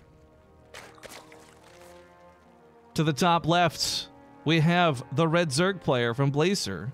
It's Bly. And Bly, man, again, this Nidus Worm blowing me away. The patch change to it is still new, so I don't want to be like, oh my god, this is broken. Blizzard needs to revert the changes right away. Like, it takes time to adapt to these things. It takes time for people to recognize how to deal with these things. But this is one of the situations where that Nidus Worm play, I'm trying to contemplate why it works so well. And I think it's less about the armor. It's not about the cheap cost. It's just the fact that it unloads so bloody quick. You have your whole army instantly on the other side of the field through one building, through one unit. And the beauty in that is if Raynor is on his game and these Nidus Worms never unburrow, then there's no advantage for Bly, and he's just throwing money out the window trying to build them. But Raynor and earlier through Denver, like, none of our Zerg players are necessarily dealing with the Nidus Worms in the best way. And for Bly, that might just get him a tournament victory if he can pull it off one more time in a row. Of course, that's easier said than done, but it is what it is. But on the chance that this is the last game, guys, what I'll do is, because there's still like freaking 40 codes to give away, I'll just sit around and paste those before the stream goes offline. I hope it's not the end. I hope it's not the last one, but if it is, that's what we'll do. I've just pasted an Oracle code, though, into the general chat on Discord. I've just pasted a forged Stalker code into the chat on Discord. And let's go with a Viking as well for the public channel. And then we'll give our subscribers access to a Hellion code and a Marauder code, because apparently I'm accidentally being really biased and giving all the Terran codes to their subscribers. Not on purpose. But okay. So that's like 6 codes for you guys to go claim through Discord if anyone wants. First come, first serve, all that good stuff. Again, big thank you to Blizzard, giving us the codes to give away, etc., etc. But also helping for promoting the stream today. We've had a lot of viewers today. Today's been great. For what is the most random tournament I think I've thrown in a while, for how last minute it was. 6,000 people watching these finals. I'll take it. Thank you.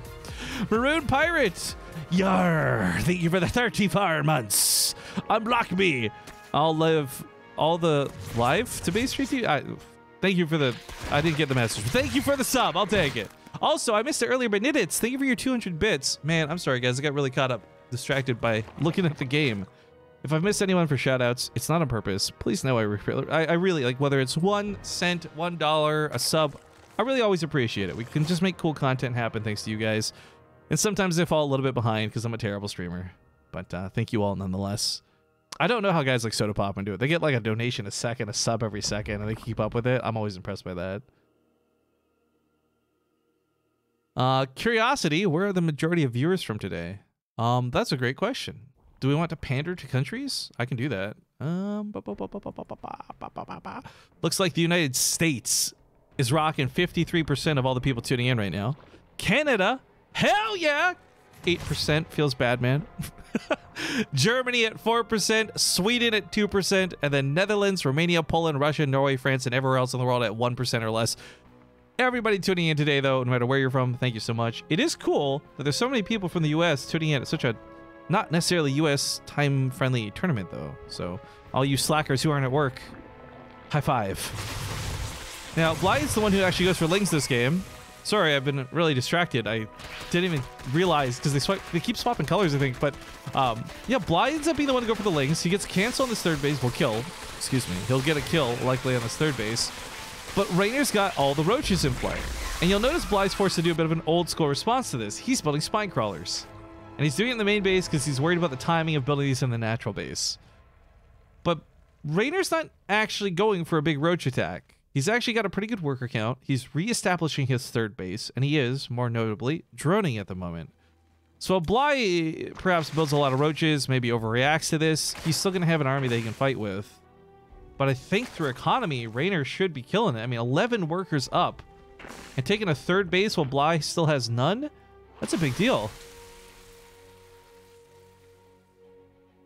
Anyways, Texas is the best country in the world. I don't think so, Duddles. This is why you're not mod. This is why you have so many bans. You might actually have a channel record for like bans and mod comments on your page right now, dude. In fact, when did Marcos added a mod comment? I don't know when he added this to Duddle's page. It just says always complains. Not wrong.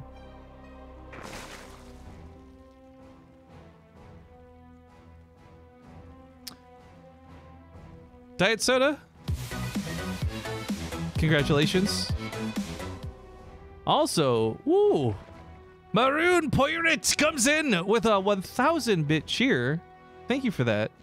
It's about 10 bucks in bits for those who don't know. That's lunch. Thank you very much, man. All right, so no Nidus play out of Bly for this game. Well, fuck it. Never mind. That's one of those moments where I queued up what I wanted to say, and I said it, and then he put a Nidus worm down as I was saying it, and now we go back to that Gold League casting. I think that troll was right. I better go and ban him. I'm probably going to make him out of the channel. I'm probably going to actually just give my channel to him. He was so right about me. Fuck. But it is Nidus worm. Problem is, though, with this Nidus worm, he's down 10 roaches. And if his army is split any degree, if he sends roaches across this, then he won't have enough to defend at home. And I think this is actually a brilliant move out of Raynor in this regard, because it is that classic, the best defense is a good offense. And Bly can't make use of that Nidus worm to abuse Raynor's main base if he has to keep every unit at home defending, which, by the way, kind of is holding for the time being. Raynor's got a lot more units, but they're on the other side of the map. So this roach fight ends up trading out. The queens end up helping Bly hold the line. Both of them on +1 weapons, but that Nidus worm has popped. It's been dealt with, and Raynor takes a pretty solid fight on the other side of the map, to be honest. A new Nidus worm's coming down to the third base. Oh, it's so annoying to deal with. His roach power has dwindled on the other side of the map. Looks like that's pretty much fizzled at this point. But all right, Raynor, he's up. Still 11 workers. His roaches are having a hard time rotating from main to third to natural to third again. I'm a little worried about this, though. He's not actually killing the Nidus worm. He waited a long time to get shots off on this. Now he ends up shooting the roaches instead, and his whole army's not here. And I think, what's that football term? Like, he fumbled? He fumbled the ball, boys. He was handling these pretty well up to this point. Now he's left a lot of roaches in the wrong spot at the third base. Everything needs to be here in the main. Drones are starting to die. Nidus worm still bringing new units to the front line. Raynor had some leads in this game, but he's starting to dwindle and lose out. Defender's advantage is supposed to be a thing, but it doesn't feel like it when Bly's playing with a Nidus Worm. Bly's also got a +2 weapons upgrade going for him, so he's got a little bit of extra damage coming from these roaches. But speaking of extra damage, this Nidus Worm is also going to get up. Oh man, a Corrosive Bile would actually be so sick at helping stabilize this. I just realized. Not that he has really time to think about this at the moment, but another Nidus Worm up, another Nidus Worm down. Bly has built 5 so far this game. Raynor has once again left roaches in the main. This is a better response, but the third base falls. Losing out on that mining and 8 workers. There goes the lead that he had in this game. But guys, we really got to highlight each of these Nidus Worms. 50 minerals, 50 gas. It's not exactly free to be doing this. 6 Nidus Worms now down. So for Bly, these trade outs were not as simple as just sniping off the hatchery and getting some hype. Like, he had to invest 6 Nidus Worms to kill a hatchery and 8 drones. That's very costly. That's very expensive. Also, I just feel like this Overlord, man, he obviously can't deal with this very easily, but if he could push off this Overlord, he would not have to worry about these Nidus Worms being so problematic for him. But they continue to be an issue because that Overlord continues to be just providing vision the entire time. It does seem to be the sweet numbers 5. I'm not sure, maybe it's 4, but either way, for these guys to just kind of camp out the Nidus Worm locations is fine. However, that's 10 roaches-ish, right? At any given time, 10 roaches that he has to basically dedicate to watching this one Overlord. That's crazy. Now, realizing the Nidus play isn't going to work, Bly starts changing up his tech options. We got a Spire about halfway done. It doesn't mean the Nidus Worms will never happen again, but I think he's realized he's lost his opportunity to keep abusing these 2 spots in particular, so I like the swap for the mutas. The game we disconnected on, the game we crashed on, he won with mutas. Raynor right now still has a really fantastic ground force, but he has nothing really to shoot back in the sky. Most of his queens have been taken out. He's got 1 queen in play, period. That was interesting. She body blocked the Nidus Worm that was coming out. Oof. Roaches on the low ground can help shoot this. Oh no, this positioning's great, but he's not. Okay, well. Oh shit, this is. Oh, Raynor, no. Not like this. Another Nidus Worm to the main base. Roaches trying to catch this one as well. Stopping the counterattack. But he's so far away. He's so far away. Here comes that new Nidus. Quick unload. It's a lot of new roaches also reaching that front line. 40 roaches to 33. Both on +2 weapons. Raynor should, on a mathematical, on a paper style, take this fight. But the problem is so many of his roaches are not at home defending. And let's not forget, behind this, there's the threat of Mutalisks that he doesn't know about yet. Oh, actually, he does. I take that back. Overseer just chills. Right above the Spire. But pushes back the Nidus Worm. Survives to see a little bit more of this game. Third base dies for Bly. God, what a scrappy ZVZ. Those, I feel bad. Those who took off, they're like, oh, ZVZ's so boring. The amount of Nidus Worms and Mutalisks and like just exciting play here, maybe I'm hyping it up a little bit more than I should, but I'm really enjoying this. Because I've not seen ZVZs look like this, and I've cast way too many ZVZs in my time. Vivid Vision asks a very valid question. He says, what if your army is inside the Nidus Worms and all the Nidus Worms are killed? Do you lose those units? So if it's just the head or the tail, what is that? Is it, I just assume this is the butt. That's like a giant sphincter you're hopping into, but then you unload from one too. Sorry. Anyways, as long as this building or the heads are alive, as long as there's an exit point for your units, yes, they survive. But if you were to lose the exit and the entrance to the Nidus Worm while you had units inside, you absolutely lose everything within it. They don't just come out of the ground. So Nidus Worms can also be a little risky, but we typically haven't seen many people lose an army underground. There's no Chilean miners in StarCraft 2.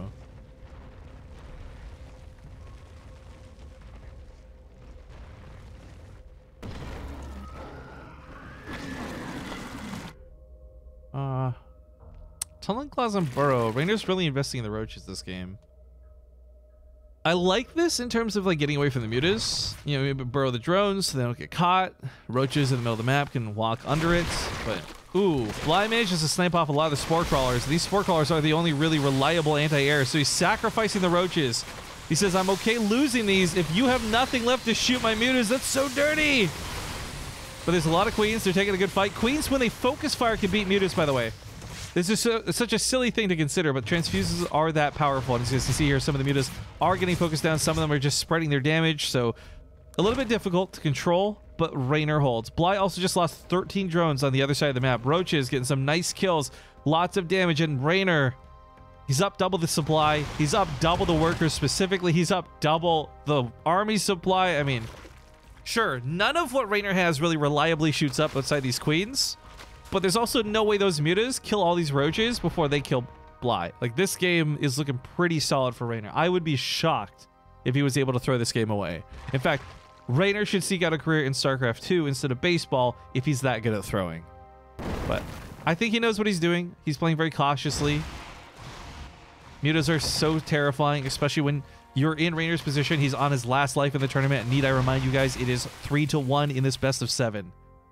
So he's playing it a little bit safer than some probably would if the score wasn't like this, but yeah. Taking his sweet time. Oh, did I say it backwards? I probably said it backwards. Shake my head. Good joke, Ruin. My bad, guys. Mutas, of course, still patrolling them. I like that he's being active with the mutas rather than just have them sit AFK somewhere. Because the reality is you've spent so much. Each of these units is so expensive. To not get any use out of them at all would be very devastating. But he's trying to sneak some roaches away. I mean, with a wall up, there's no way for him to get to the main or the natural, but there's also no way for the main or the natural to leave there. So all of these drones that are mining out these bases, they can't be transferred over to the 3rd or the 4th until something here is killed. So it's not really imperative that Raynor gets out there, if that makes sense. But he's got 9 infestors popping out in a second, and oh my god. 9 infestors is going to be a lot of fungal growths. Maybe not so much in the infested Terran department, but if he catches this mutas with even 1 fungal, they're all going to die. Oh, Sipship1. Hey, thank you for the tier 1 sub. Welcome. He just knighted the drones over. Oh my god, I think that's actually what he's going to do. You guys are so sick. You guys are 200 IQ. You and Bly are playing fucking 3D chess and I'm playing checkers. He actually did. He loaded up all the drones inside the Nidus Worm to transfer them out of the main. That's actually really clever. Because, yeah, think about it, right? That's 50 minerals, 50 gas. That's not actually that expensive to do that. It is more expensive to build a Warp Prism. It's more expensive to build a Medevac and do that kind of move with any other race. In fact, it's more expensive to build enough Overlords to grab all these drones.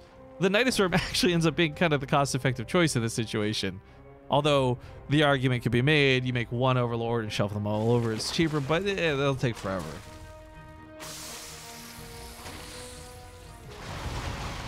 It's Lone Roach, unfortunately squashed, but killing a couple drones.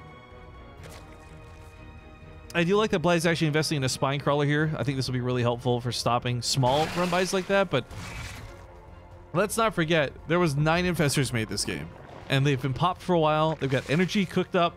They've got enough for some fungal growths. And here we go with another bad joke. Ladies and gentlemen, this is a Rifkin original. Brace yourselves. Do you guys know why infestors are never alone? They usually show up with a couple of fun gals. Ba-dum-bum-ba-dum-bum. Actually, do we have any riff? I'm not even subbed to my own channel anymore. Fuck, I can't do my own badun-dunch. If we got anyone subbed to my channel, hit me up.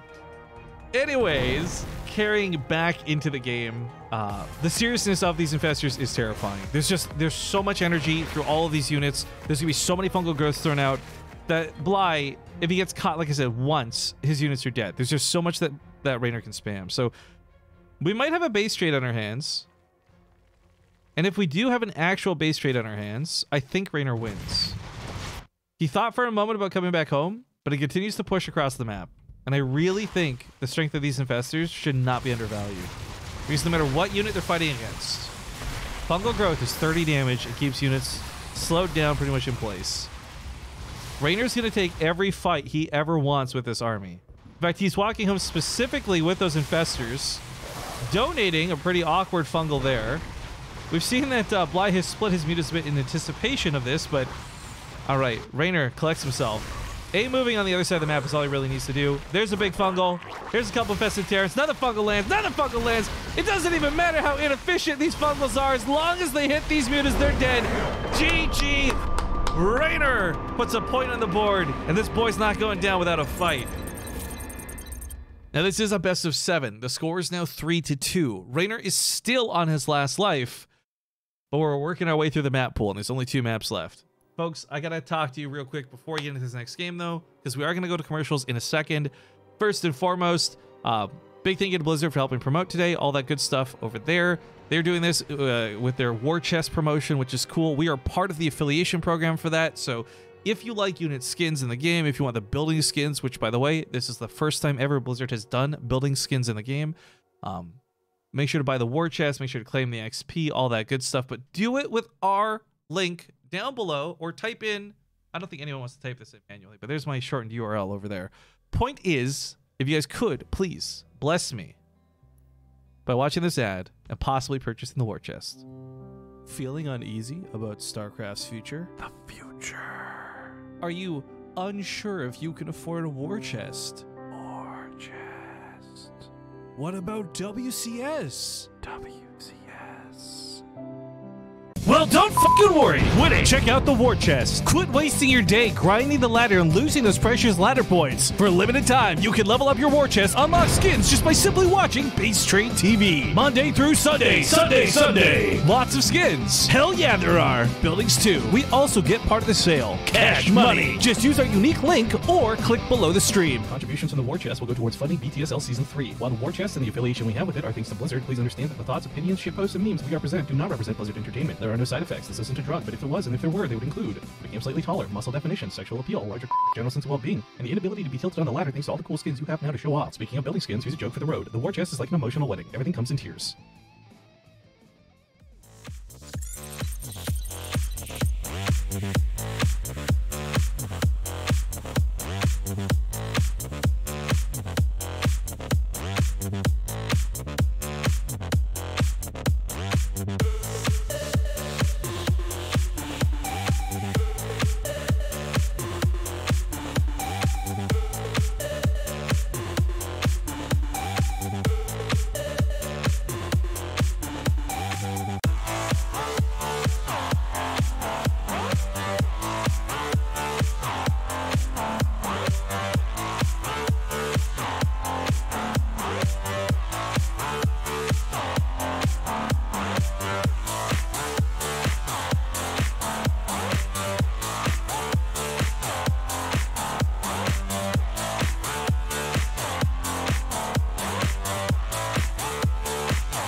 Quick shoutouts to Nap for the 5-month resub just now. Some Froshin as well for 26. Sip Ship, thank you for your brand new sub, and hopefully I didn't miss anybody else. But ladies and gentlemen, we are in game 6 out of 7 for this best of 7 finals. This has really gone the distance in this DBZ.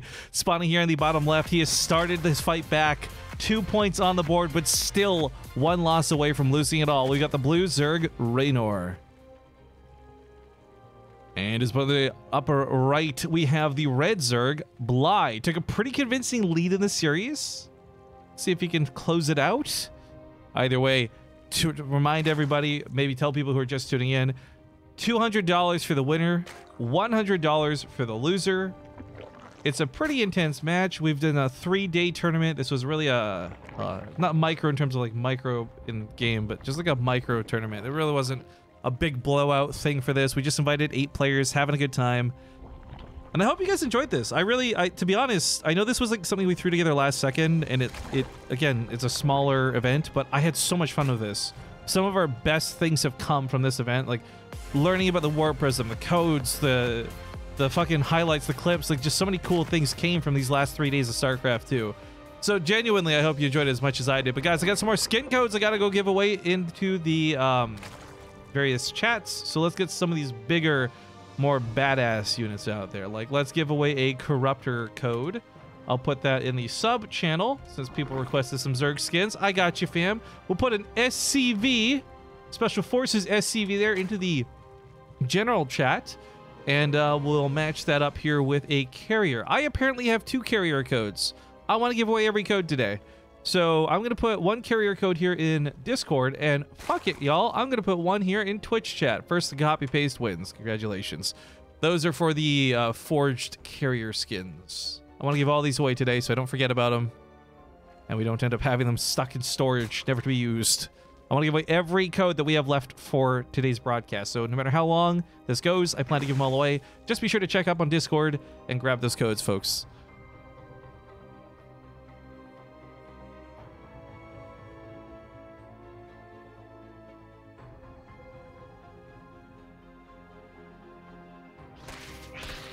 In the meantime, sorry, I was responding to a message that I got on said Discord. Also, I gotta respond to Cobra. I don't know if you're still watching. Cobra, if you're watching, yes, it's fine. I'm sorry I haven't written back to you. I've been trying to juggle like 7 things, but if you're not, I'll respond to it in a bit. I feel really bad. This is a cool map with a gold base. I think Bly is the type of guy who I'd love to watch abuse a gold base, but so far, the only thing he's been abusing has been Raynor and those Nidus worms. But what's been really cool to me, and maybe it's just me, I don't know, I love nerding about these dumb little things, a little bit of mind game related type stuff here. Like, okay, the Nidus worms have been a problem, and it's been proven. And we've watched Raynor try and tackle the different ways to deal with this. Some involved early Ling-All-Ins, some have just involved being more aggressive with his roaches.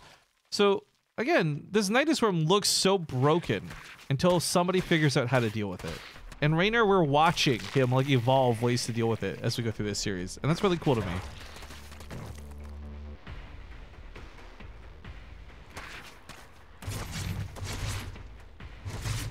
Gets this run by. It's not about getting a drone or 2. He's already got the scouting, so he's just trying to distract a little bit, but Raynor is also going to be distracted here with Bly. Coming across the map, he's got some banelings with this too. Raynor's got to make sure to focus. He's down with the queens. He doesn't want to eat that baneling with his own lings. His own lings can take the fight now, and Raynor ends up pushing off Bly. Also, I got a fun fact for y'all. Are you ready for this? Are you gonna brace yourselves? Buckle in. This is gonna lose me some viewers. Did you know that the first French fry wasn't actually from France? It was cooked in Greece.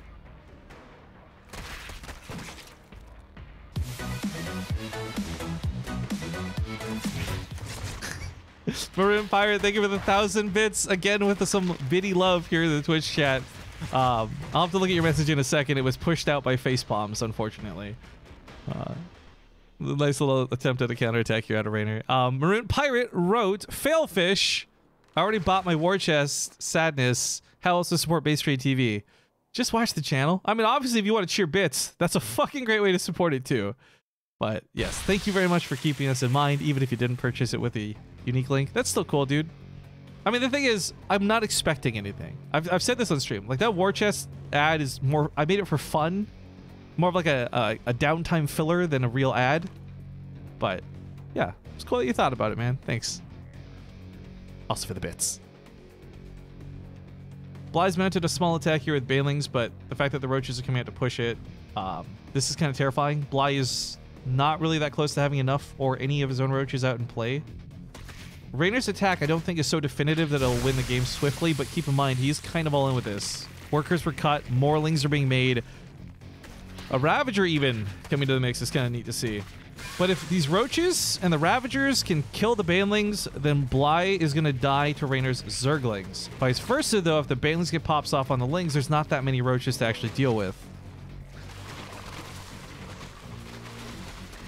Hops on the roach warren. I like this move, actually. Limit your opponent's army that can fight your army. But the roaches dive in. They end up taking a lot of baneling damage straight to the face. Turns around on a dime. Oh my god, he's sniping off these banelings. It's not as impressive as watching a Terran bio player. But with all the banelings removed from play, Bly doesn't have any kind of counter baneling play. And oh, Raynor walks in the mineral lines. Those are actually kind of awful baneling hits, if we're going to be really honest. But I think it's still more than enough to control this game. Lings killing everything here. Roach Warren about to die. 15 drones dead. Roaches winning the battle on the ramp. Ravager helped with a little bit of damage. There are some roaches coming from behind, but Raynor is about to take control of his opponent's ramp, and if he controls this ramp, Bly can't possibly get up here to stop these lings from killing his queens, from killing his... Oh, that one Baneling's just going to lower everything to one-shot range for the lings. I'm going to Corrosive Biles. Going to land on the queen. Nice execution. And Bly's got +1 melee. That hurts. That really hurts him in this situation because he's got no way to take advantage of it whatsoever. He's been forced into building some roaches. Now he's going back to lings after having lost his roach warren. But all in all, he comes out of this fight losing 25 workers, 27 in total, 25 to 45. Raynor's looking fantastic because he's still not done. Lings running up to the main base. These drones are still low from that baneling hit. They haven't quite healed enough. More drones go down here in the natural base. Oh, it's such a small amount of lings doing such a tremendous amount of damage.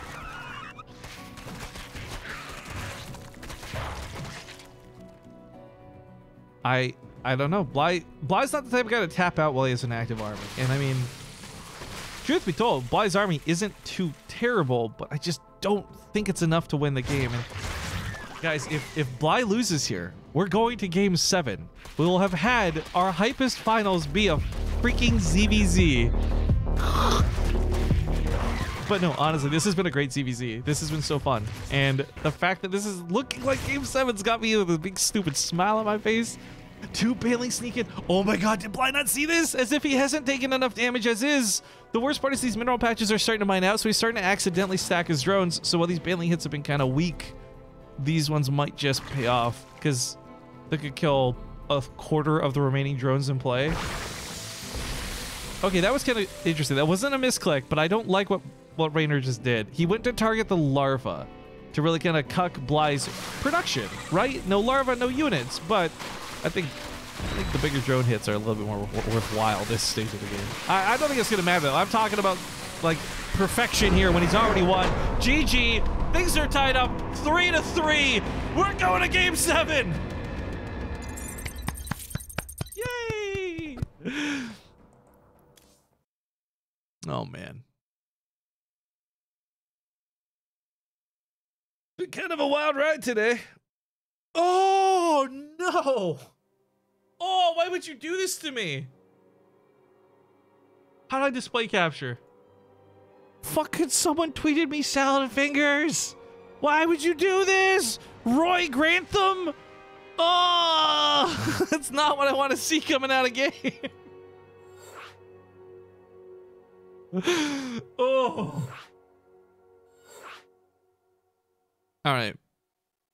Game 7's coming up on year 0. The players need a quick moment. That's fine. We're just going to sit here and wait for them. I don't mind. This is cool. This is anyone's game. This has been so, like, I was a little astonished at first. I thought, I can't believe Bly's, like, handling Raynor so easily. Raynor clearly caught off guard by some of the Nidus Room strategies, and I think fairly so. But what I do want to do while we have a moment here is go over some of these cool clips from the last couple days. I'll have to reset the screen region here. Forked. Woo. So Cobra, I'm gonna link these to you in a sec because you said you wanted the clips. Well, look at it. It's the top 2 clips in the last 7 days. Like almost 11,000 views, almost 7,000 views. Well, closer 6,000 because my teachers taught me how to round down. But these are some of the cooler moments from the last couple days. Now again, we're in the lobby. Sorry, ready? Just show you guys these clips while we load in. Why is it not playing sound? Oh shit, that was so gross! I loved everything about about that. GG, Raynor. Oh, what a match. I love that the chat explodes about as much as the banlings do too, by the way. And then, of course, there's this moment with Showtime. This is so cool. Second warp prism on the front line in case he loses the first. Oh my god, does that continue the warp ins? And for those who didn't quite catch what happened there, he loses a warp prism. And then in the midst of losing it, sets up his second warp prism so it saves all the units warping in. So he can continue brute forcing his way to a victory. So cool. We had just, again, so many cool things come from this tournament, guys. Is my StarCraft crashing on me as we load into the finals game? I'm going to be so very terribly upset if it is. Oh, nope, there we go. Okay.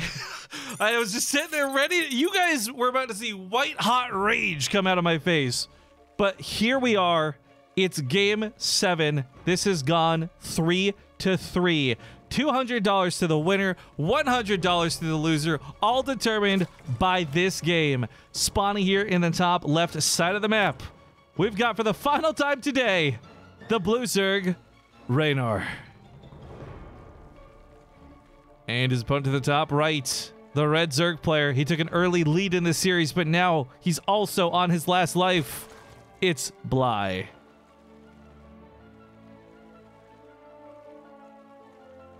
And I guess let's get some more of those skin codes. I'll tell you what, guys. I'm going to put an immortal. This code I'm about to paste in Twitch chat is an immortal.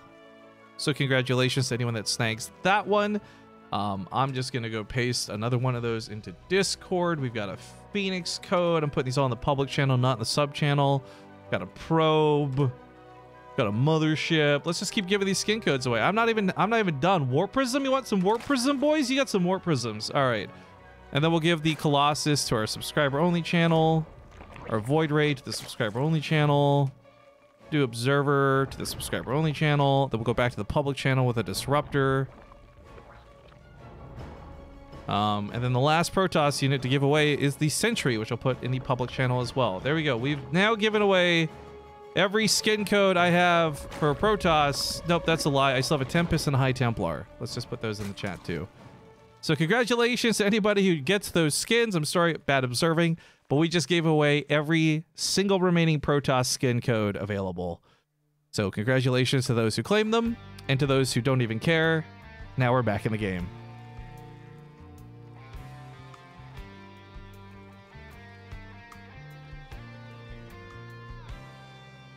Oh my god, this is such a bad joke. Someone just pasted me this one.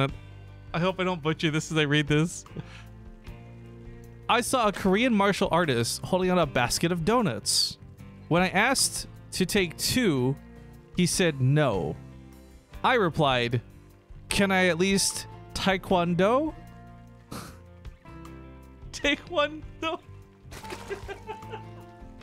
I'm sorry, it's so stupid. I love it. I've never heard that joke before. I've heard a lot of dumb jokes, but that one's good. Mod spam's not appreciated. I'm definitely not reading that on purpose. Maybe you could pick up on that by the 50th time you pasted it. So I'll unban you later, dude. Really don't appreciate somebody spamming like that. Now, Bly is going to be setting up a bit of a defense here, top of the ramp. We got Evo Chamber here, a couple Queens. I don't think these Lings are going to do anything too dangerous. Yeah, Zonelings are going to have to defend too. Good hold on the ramp.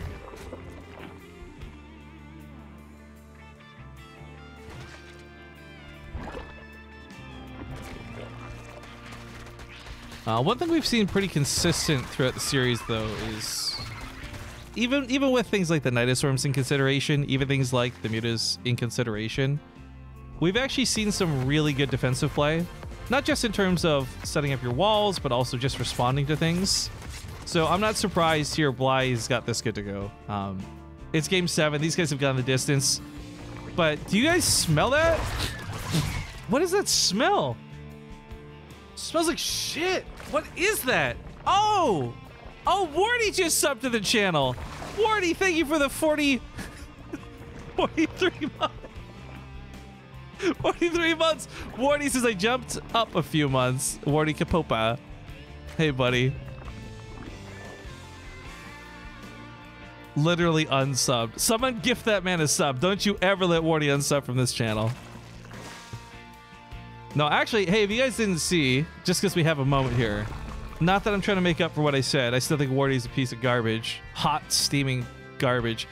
But our hot, steaming garbage of a friend is hosting the Team Liquid map contest. And that'll be happening over the, I think it's the next couple weeks? Next week, maybe? He told me the dates, but I don't remember them off the top of my head. My point is, Wardy's hosting some really cool content in the upcoming days when I'm not casting. And we're going to do our best. Oh, he's actually doing me a favor, but we're working together to make sure we're not doing overlap over one another's events. So, twitch.tv/Wardy with 3 eyes, because this poor man, even with glasses, can't spell. But twitch.tv/Wardy, as much as I roast him, he's a good friend of the channel, guys. Twitch.tv/Wardy to check out his cool events, because, yeah, he's going to be casting a lot of StarCraft over the next few days. And also, to give him another bump, this one is to actually make up for making fun of him.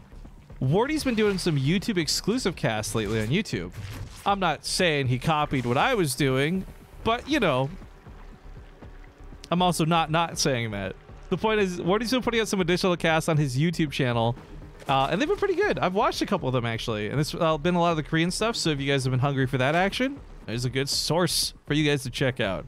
But I'm done talking about this guy. This Wardy guy. Thanks again, bud. Nidus Raynor Bly is not so surprising. Sorry, I guess I should really highlight this because we're seeing it all over the place today. Both be successful and non-successful. This Nidus Raynor has had more success than it has had unsuccess. That's a dumb way to phrase that. The point is, he's had pretty good Nidus Worms this game. I don't think this is actually all that risky to do here in the finals match.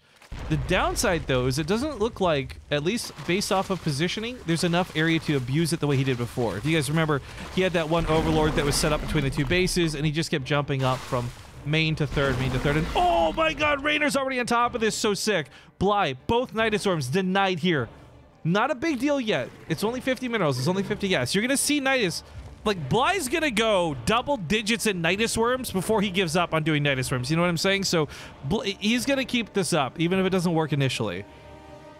And the thing is, it doesn't have to either. He just has to draw the attention away somewhere else.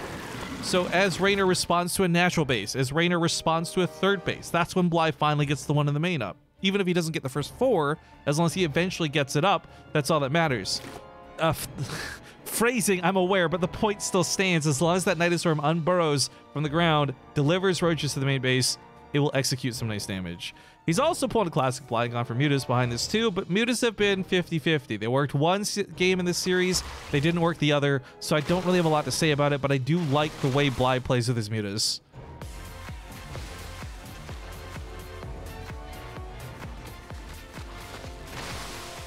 This is some fair feedback. Razor says his entire analysis is, hey, Nidus exists. I just started playing and would like some basic strategy at the least. I just want to quickly note that I recognize what you're saying as correct, but you will likely not get that here on this channel. BaseTradeTV is more of like casual hangout for people who like StarCraft a lot. And I'm not trying to ostracize you, but well, sometimes I do cater to the newbies. Game 7 in a best of 7 is not the fucking place. I'm gonna start telling you how a Nidus Worm works. Sorry, calm me down. Whew. Yeah, this has been a real back and forth series, and whether you want to take my sarcasm as genuine sincerity or not, I don't really care. The reality is these Nidus Worms have been doing a lot for Bly. Not working here though. Raynor now on the counterattack. No Nidus Worm here to defend. So many roaches going down for Bly this game. 39-19. Raynor, if he can just push with this brute force, forget the Nidus Worms, none of that matters. A base trade would favor him anyways. So he's actually hoping and praying, Bly, Nidus Worm me, please bring your roaches across the map, because I know you can't defend if you do. And while he is ideally going to have defender's advantage in a lot of these situations, he just doesn't have the numbers, guys. This is ridiculous. 29-48. A couple Ravagers morphed in, and he secures this. He's gonna grab the Roach Warren. Bly's gonna now lose production. Only thing he can do is build Lings. Maybe a couple Mutas. Starts rebuilding the Roach Warren in the main base. That Nidus comes down all the way to the south, but like I said, Bly cannot afford to put even a couple Roaches in that Nidus Worm. It's too risky. Anything he sends in that Nidus Worm across the map takes away from his already very fragile defense.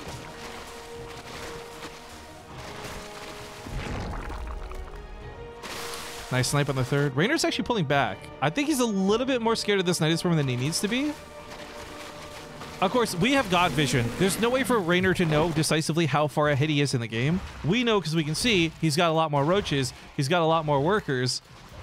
But it's a guess for him. And I don't think pulling back is a bad reaction to this guess.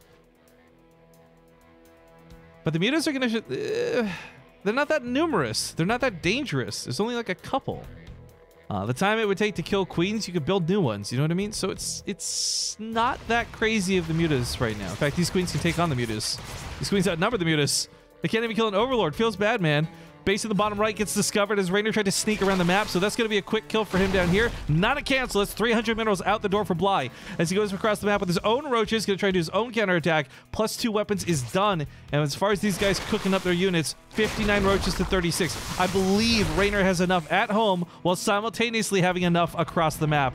And you know what? If you can't be in 2 places at once thanks to a Nidus Worm, you can be in 2 places at once by having double the units. He pushes in for the win. I think Raynor's got this. There's nothing to hope to defend. He's diving for the Nidus Worm. He wants to make sure Bly is absolutely committed. Ladies and gentlemen, Ace 1, Ace 2 in the chat because it's a base trade now. There's no way for Bly to come back home. Raynor's got that race going for him. GG, ladies and gentlemen, Raynor takes the series after taking a pretty harsh loss at the start, trailing the entire time versus Bly. He clutches it in the end, all the way in game 7 out of 7. Congratulations to Raynor. But I want to see actually I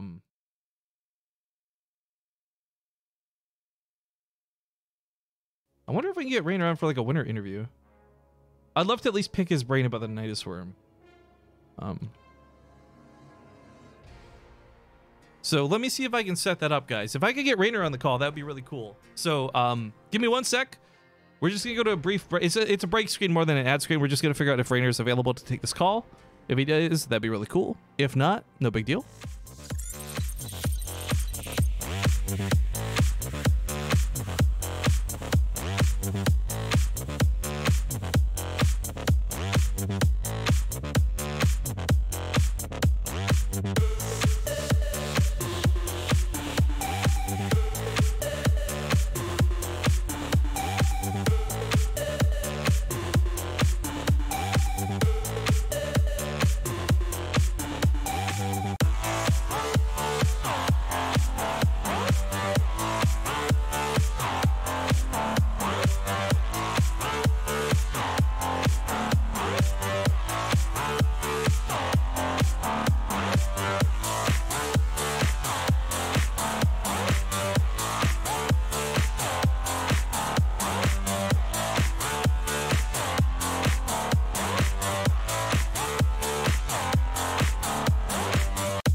All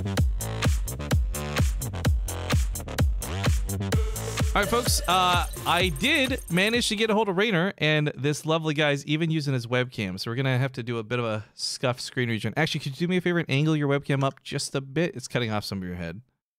Yeah. Perfect. All right.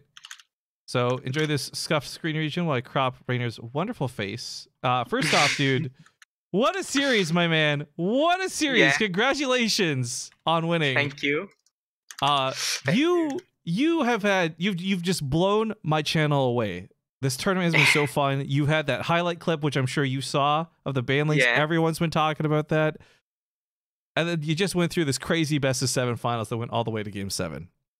Yeah. The first question I have to ask is the classic, it's the super cliche question, but how are you feeling right now? You feeling pretty good? I see that smile, Yeah. man. Yeah, very good. When you came into this, It was so hard. yeah, well, that's what I was gonna say. I told everybody on stream, I'm like, Raynor's gonna win this finals, no problem. But then you lose the first couple games, and I was shocked. Yeah, Bly- I still have no idea how to deal with Nidus. Seems kind of imba. yeah, that's what I was gonna ask you, because I've cast so many ZVZs, and I know it's new from the patch, but I've not seen anyone other than Bly do this Nidus Worm shit. Yeah. Do you think you'll try to adapt using that now that you've seen it? No. Or no? No. What do you mean? I don't no, like it's it. Imba. No, I don't It's Imba. Yeah, it's imba, but I don't like it. That's I fair. don't like this style. Well, okay, let me ask you this then about this in particular. Did you know about the 5 armor or not for the Unburrowed Nidus Worm? No. Because I noticed in one of the games you brought your links to it, and I'm like, oh no, Yeah. you can't use links to kill a Nidus Worm. That's not gonna work. Yeah, I didn't know. So you didn't know it got 5 armor? Oh man, a pro. This guy won the tournament, by the way, guys.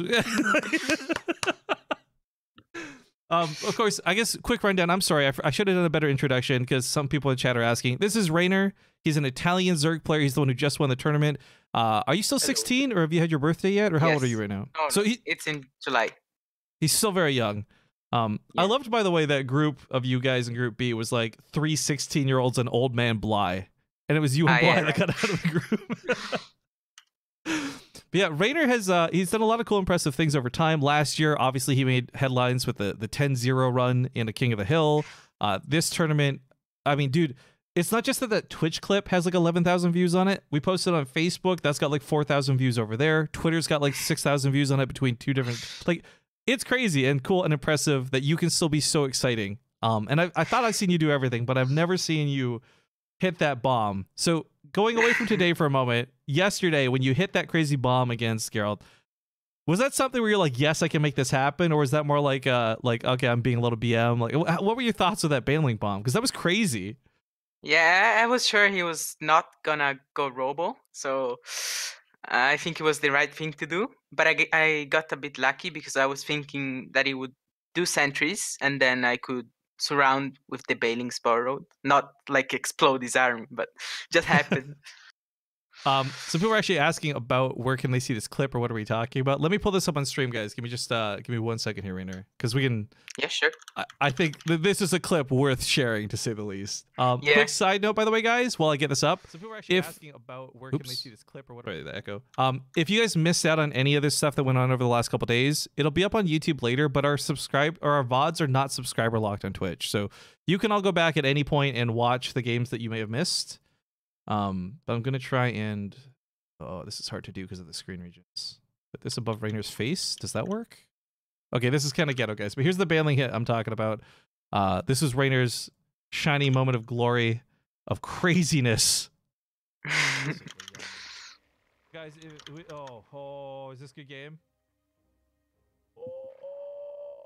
Oh, shit, that was so gross! That's everything about that GG Raynor! Whoa, what a madman! I think one of my favorite moments of that clip, Raynor, I don't know how much you've watched it or not, but Twitch chat explodes about as much as your banelings do as soon as it goes off. It was yeah, really I cool. watched it. Yeah. Actually, let me ask you that. This is kind of, I don't know if you've been asked this question before or not, but like when you play in tournaments like this, whether it's on Yes. WCS or BaseTradeTV or whatever, do you go back and watch the VODs to see what people are saying about you? Like the Twitch chat, I mean, and stuff like that? Sometimes, yeah. But I don't like to do it when I lose. Because you don't. Yeah, I can totally understand. Well, hey guys, real quick here, because I don't want to take up all of Raynor's day. If you have any questions you would like to ask Raynor in the Twitch chat, just write them down, and we'll pick a couple at random, I guess, to see if you have any questions for him. But while people think of questions for you, I have a very important one. Okay. You know orange juice? Orange juice? Orange juice, like you drink orange juice for breakfast, that kind of thing. No, I drink milk. Okay, but I mean, you know what orange juice is. You've had orange juice at some point in your life, right? Yeah. Okay. Do you know what pulp is? Like No. P-U-L-P? Like, you know when you sometimes have like little bits of chunks in the orange juice, or it's smooth? Yeah. Okay, the bits are called pulp. So there's pulp Okay. and there's no pulp. I have to ask you, which do you prefer? Pulp or no pulp in your orange juice? Let me think about it.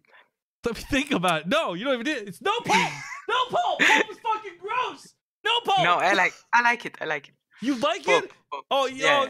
you know what? Seems like I've lost your prize money, Raynor. I'm sorry. I don't know where it went. It just disappeared. I mean, I like it both ways. That's fair. I know. It's a bit of a joke here on the channel. We've been debating. I've been yelling at Really? people about it. I've been fighting people. Half the time I should be casting you. I'm angry at my Twitch chat, to be honest. Like, honest confession. But, okay, interesting question. I think I gotta imagine you've been asked this a lot, but how is balancing school and StarCraft? Is that difficult? Is that easy? How's that been going for you? Because you're so good at StarCraft, man. Are you this good at school? Yeah, I'm not very good, but I'm not bad. So in the middle. Enough. fair. I That's do fair. enough. Yeah, it's not too easy. When I have the summer vacation, it's way better because I can focus on StarCraft. But right now, I play like 2 or 3 hours of StarCraft, so not too much. I would like to play a bit more. That's fair. Kind of interesting question right now is, are there any players you look up to? Don't say Cyril. Cyril. Don't say Cyril. Anyone? Okay. Everyone looks up to Cyril. Okay, so is there anyone other than Cyril you look up to? No, No, just Cyril. you got a little shrine of Cyril in your bedroom. You pray to him every night. Like, Yeah. please bless me, dear God, Cyril. All right, well, Raynor, thank you. Like I said, I don't want to keep you up all day, man. Last call for questions, guys. But while we look for any last-minute questions, my last thing for you, Raynor, would be, do you have anything cool coming up you want to shout out? Any tournaments you're playing in other than WCS or? Yeah, we'll be at IM in the open bracket. Oh, hell yeah! I don't have a really easy bracket like everyone else, but okay, all brackets are very difficult. I have lots of tosses. I haven't actually Rail looked at first. Yeah. who's in your group. I haven't actually seen your bracket. Or I who's have in your part of Rail. the bracket?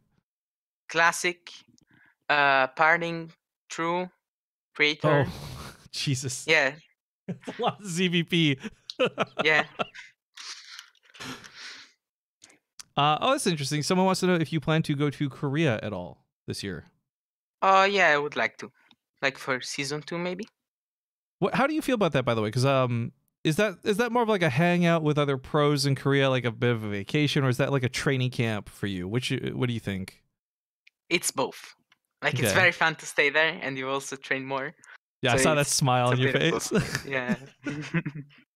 That's cool. All right, very last question here. I'll take, guys. Sorry, this will be the last question from chat. Fernando wants to know: do you play other games than StarCraft 2? Yes, I play League of Legends. Nice. Oh, what do you play in League? What? What do you play in League? Like what lane? Top and mid. All right. I like playing support personally. I'm a big. Support. I like Tarek, man. I don't know what to tell you. It's all about that alt. I But, like to play solo. That's fair. Like a solo lane. Dude, oh my god. I played a game. Sorry, total tangent here. I played a game. It was an hour-long game, and our top lane at the end of it had literally 0 assists because they just played on nice. their own all game. No, not nice, because it shouldn't have taken a fucking hour to win after this guy. I was streamed it too. It was agonizing. Anyway, sorry guys. Really? I know it's not StarCraft 2.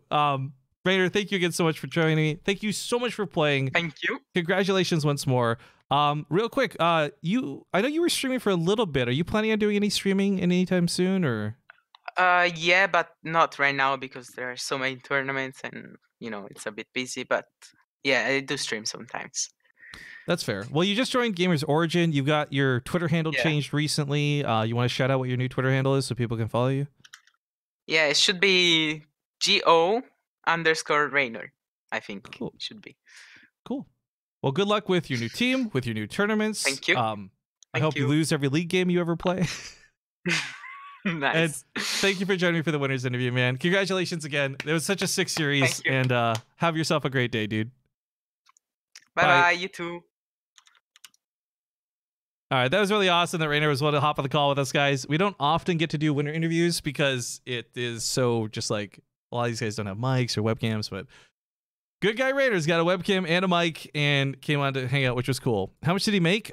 This is what's crazy. This prize pool for this tournament wasn't even that insane. It was like $200 for the winner, which that's what Raynor got. $100 for the loser, which is what Bly got. $50 and for third and fourth place, and then 25 through 5th through 8th. So I mean, the thing is, everybody who got to play in this tournament got some prize money. But this wasn't like $1,000 tournament yet. I got to be honest, and I hate to say this, I feel like the finals for this was better than some of the bigger tournaments we've hosted on the channel. Like, this was such back and forth games. The day started off a little bit weak with that fast 3-0, but like other than that, this was like a really great day of StarCraft 2. So it was a lot of fun. I hope you guys enjoyed it as much as I did. It was a blast. I know we got a little bit of front page time left that like we could probably go try to play some ladder with. But if I'm going to be honest with you guys, I am pretty exhausted after 3 days going back to back to back like this. So I'm probably going to cut it here. But before we go, if I could ask a couple of favors. Oh, hey, I missed some stuff. Sorry, Jesus. Oliver Krupa, thank you for the $13. Thank you from Germany. Good work. I'm glad you enjoyed the show, dude. Sorry that I missed that. Fractal Cactus got a sub gifted to him from Diet Soda. Wibin came with a Twitch Prime sub, and the Maroon Pirate cheered 100 bits. So I'm sorry I missed those, guys, but thank you so much for your support.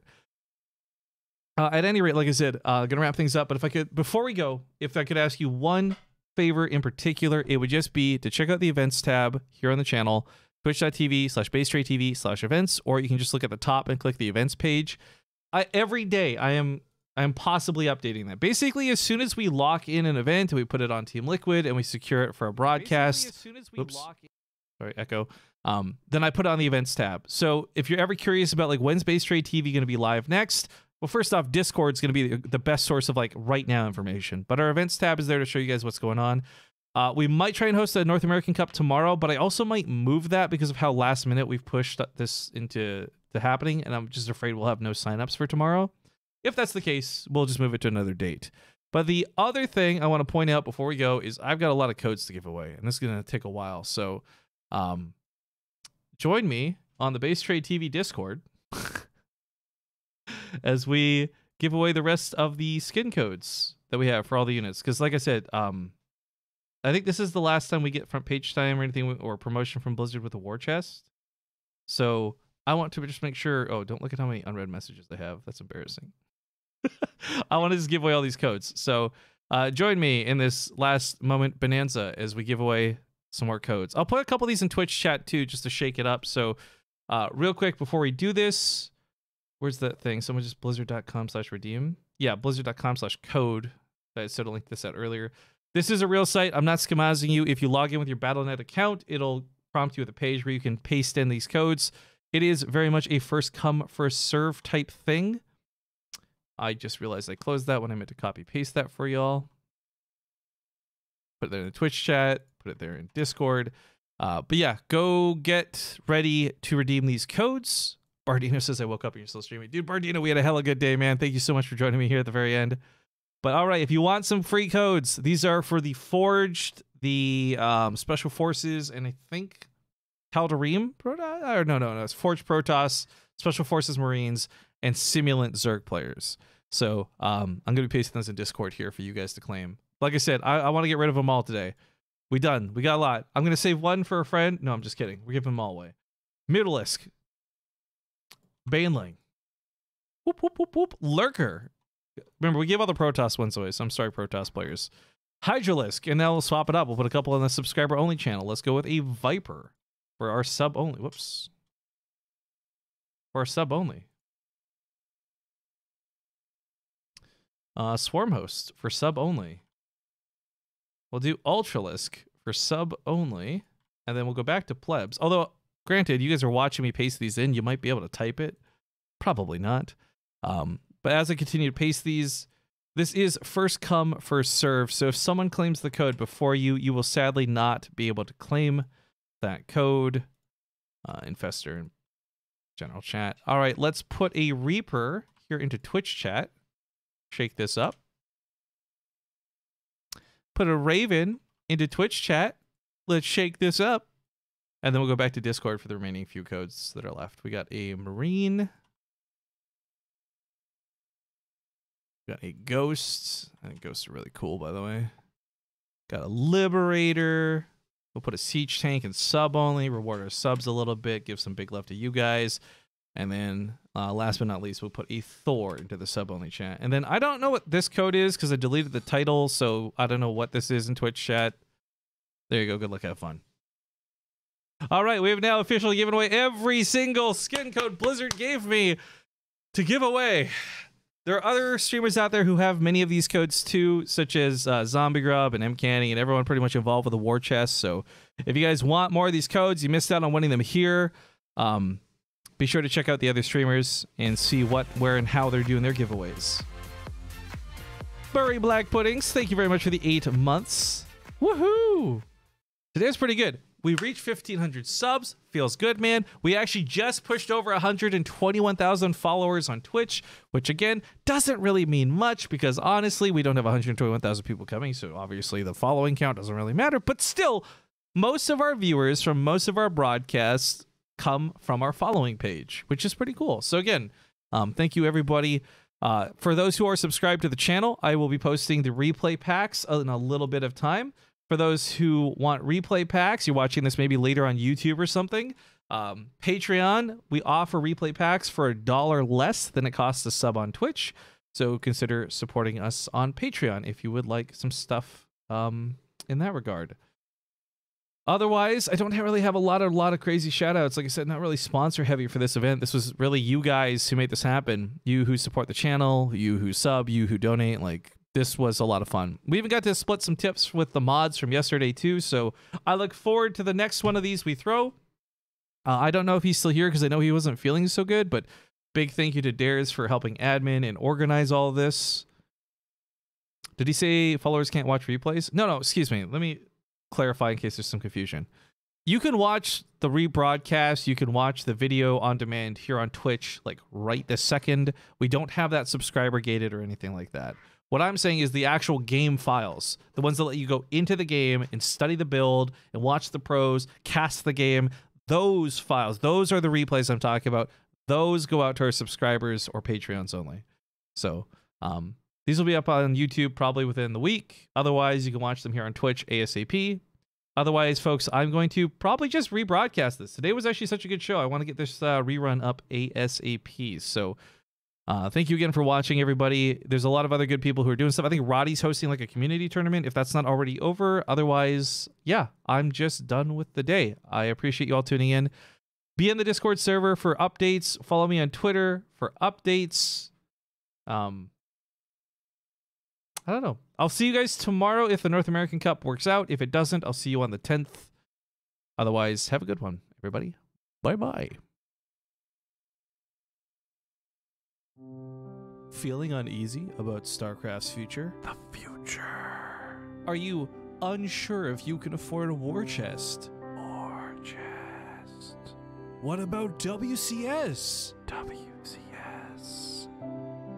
Well, don't fucking worry. Win it. Check out the war chest. Quit wasting your day grinding the ladder and losing those precious ladder points. For a limited time, you can level up your war chest, unlock skins just by simply watching BaseTradeTV. Monday through Sunday. Sunday. Lots of skins. Hell yeah, there are. Buildings too. We also get part of the sale. Cash money. Just use our unique link or click below the stream. Contributions from the war chest will go towards funding BTSL Season 3. While the war chest and the affiliation we have with it are thanks to Blizzard, please understand that the thoughts, opinions, shitposts, and memes we represent do not represent Blizzard Entertainment. There There are no side effects. This isn't a drug, but if it was, and if there were, they would include making him slightly taller, muscle definition, sexual appeal, larger general sense of well-being, and the inability to be tilted on the ladder thanks to all the cool skins you have now to show off. Speaking of building skins, here's a joke for the road. The war chest is like an emotional wedding. Everything comes in tears.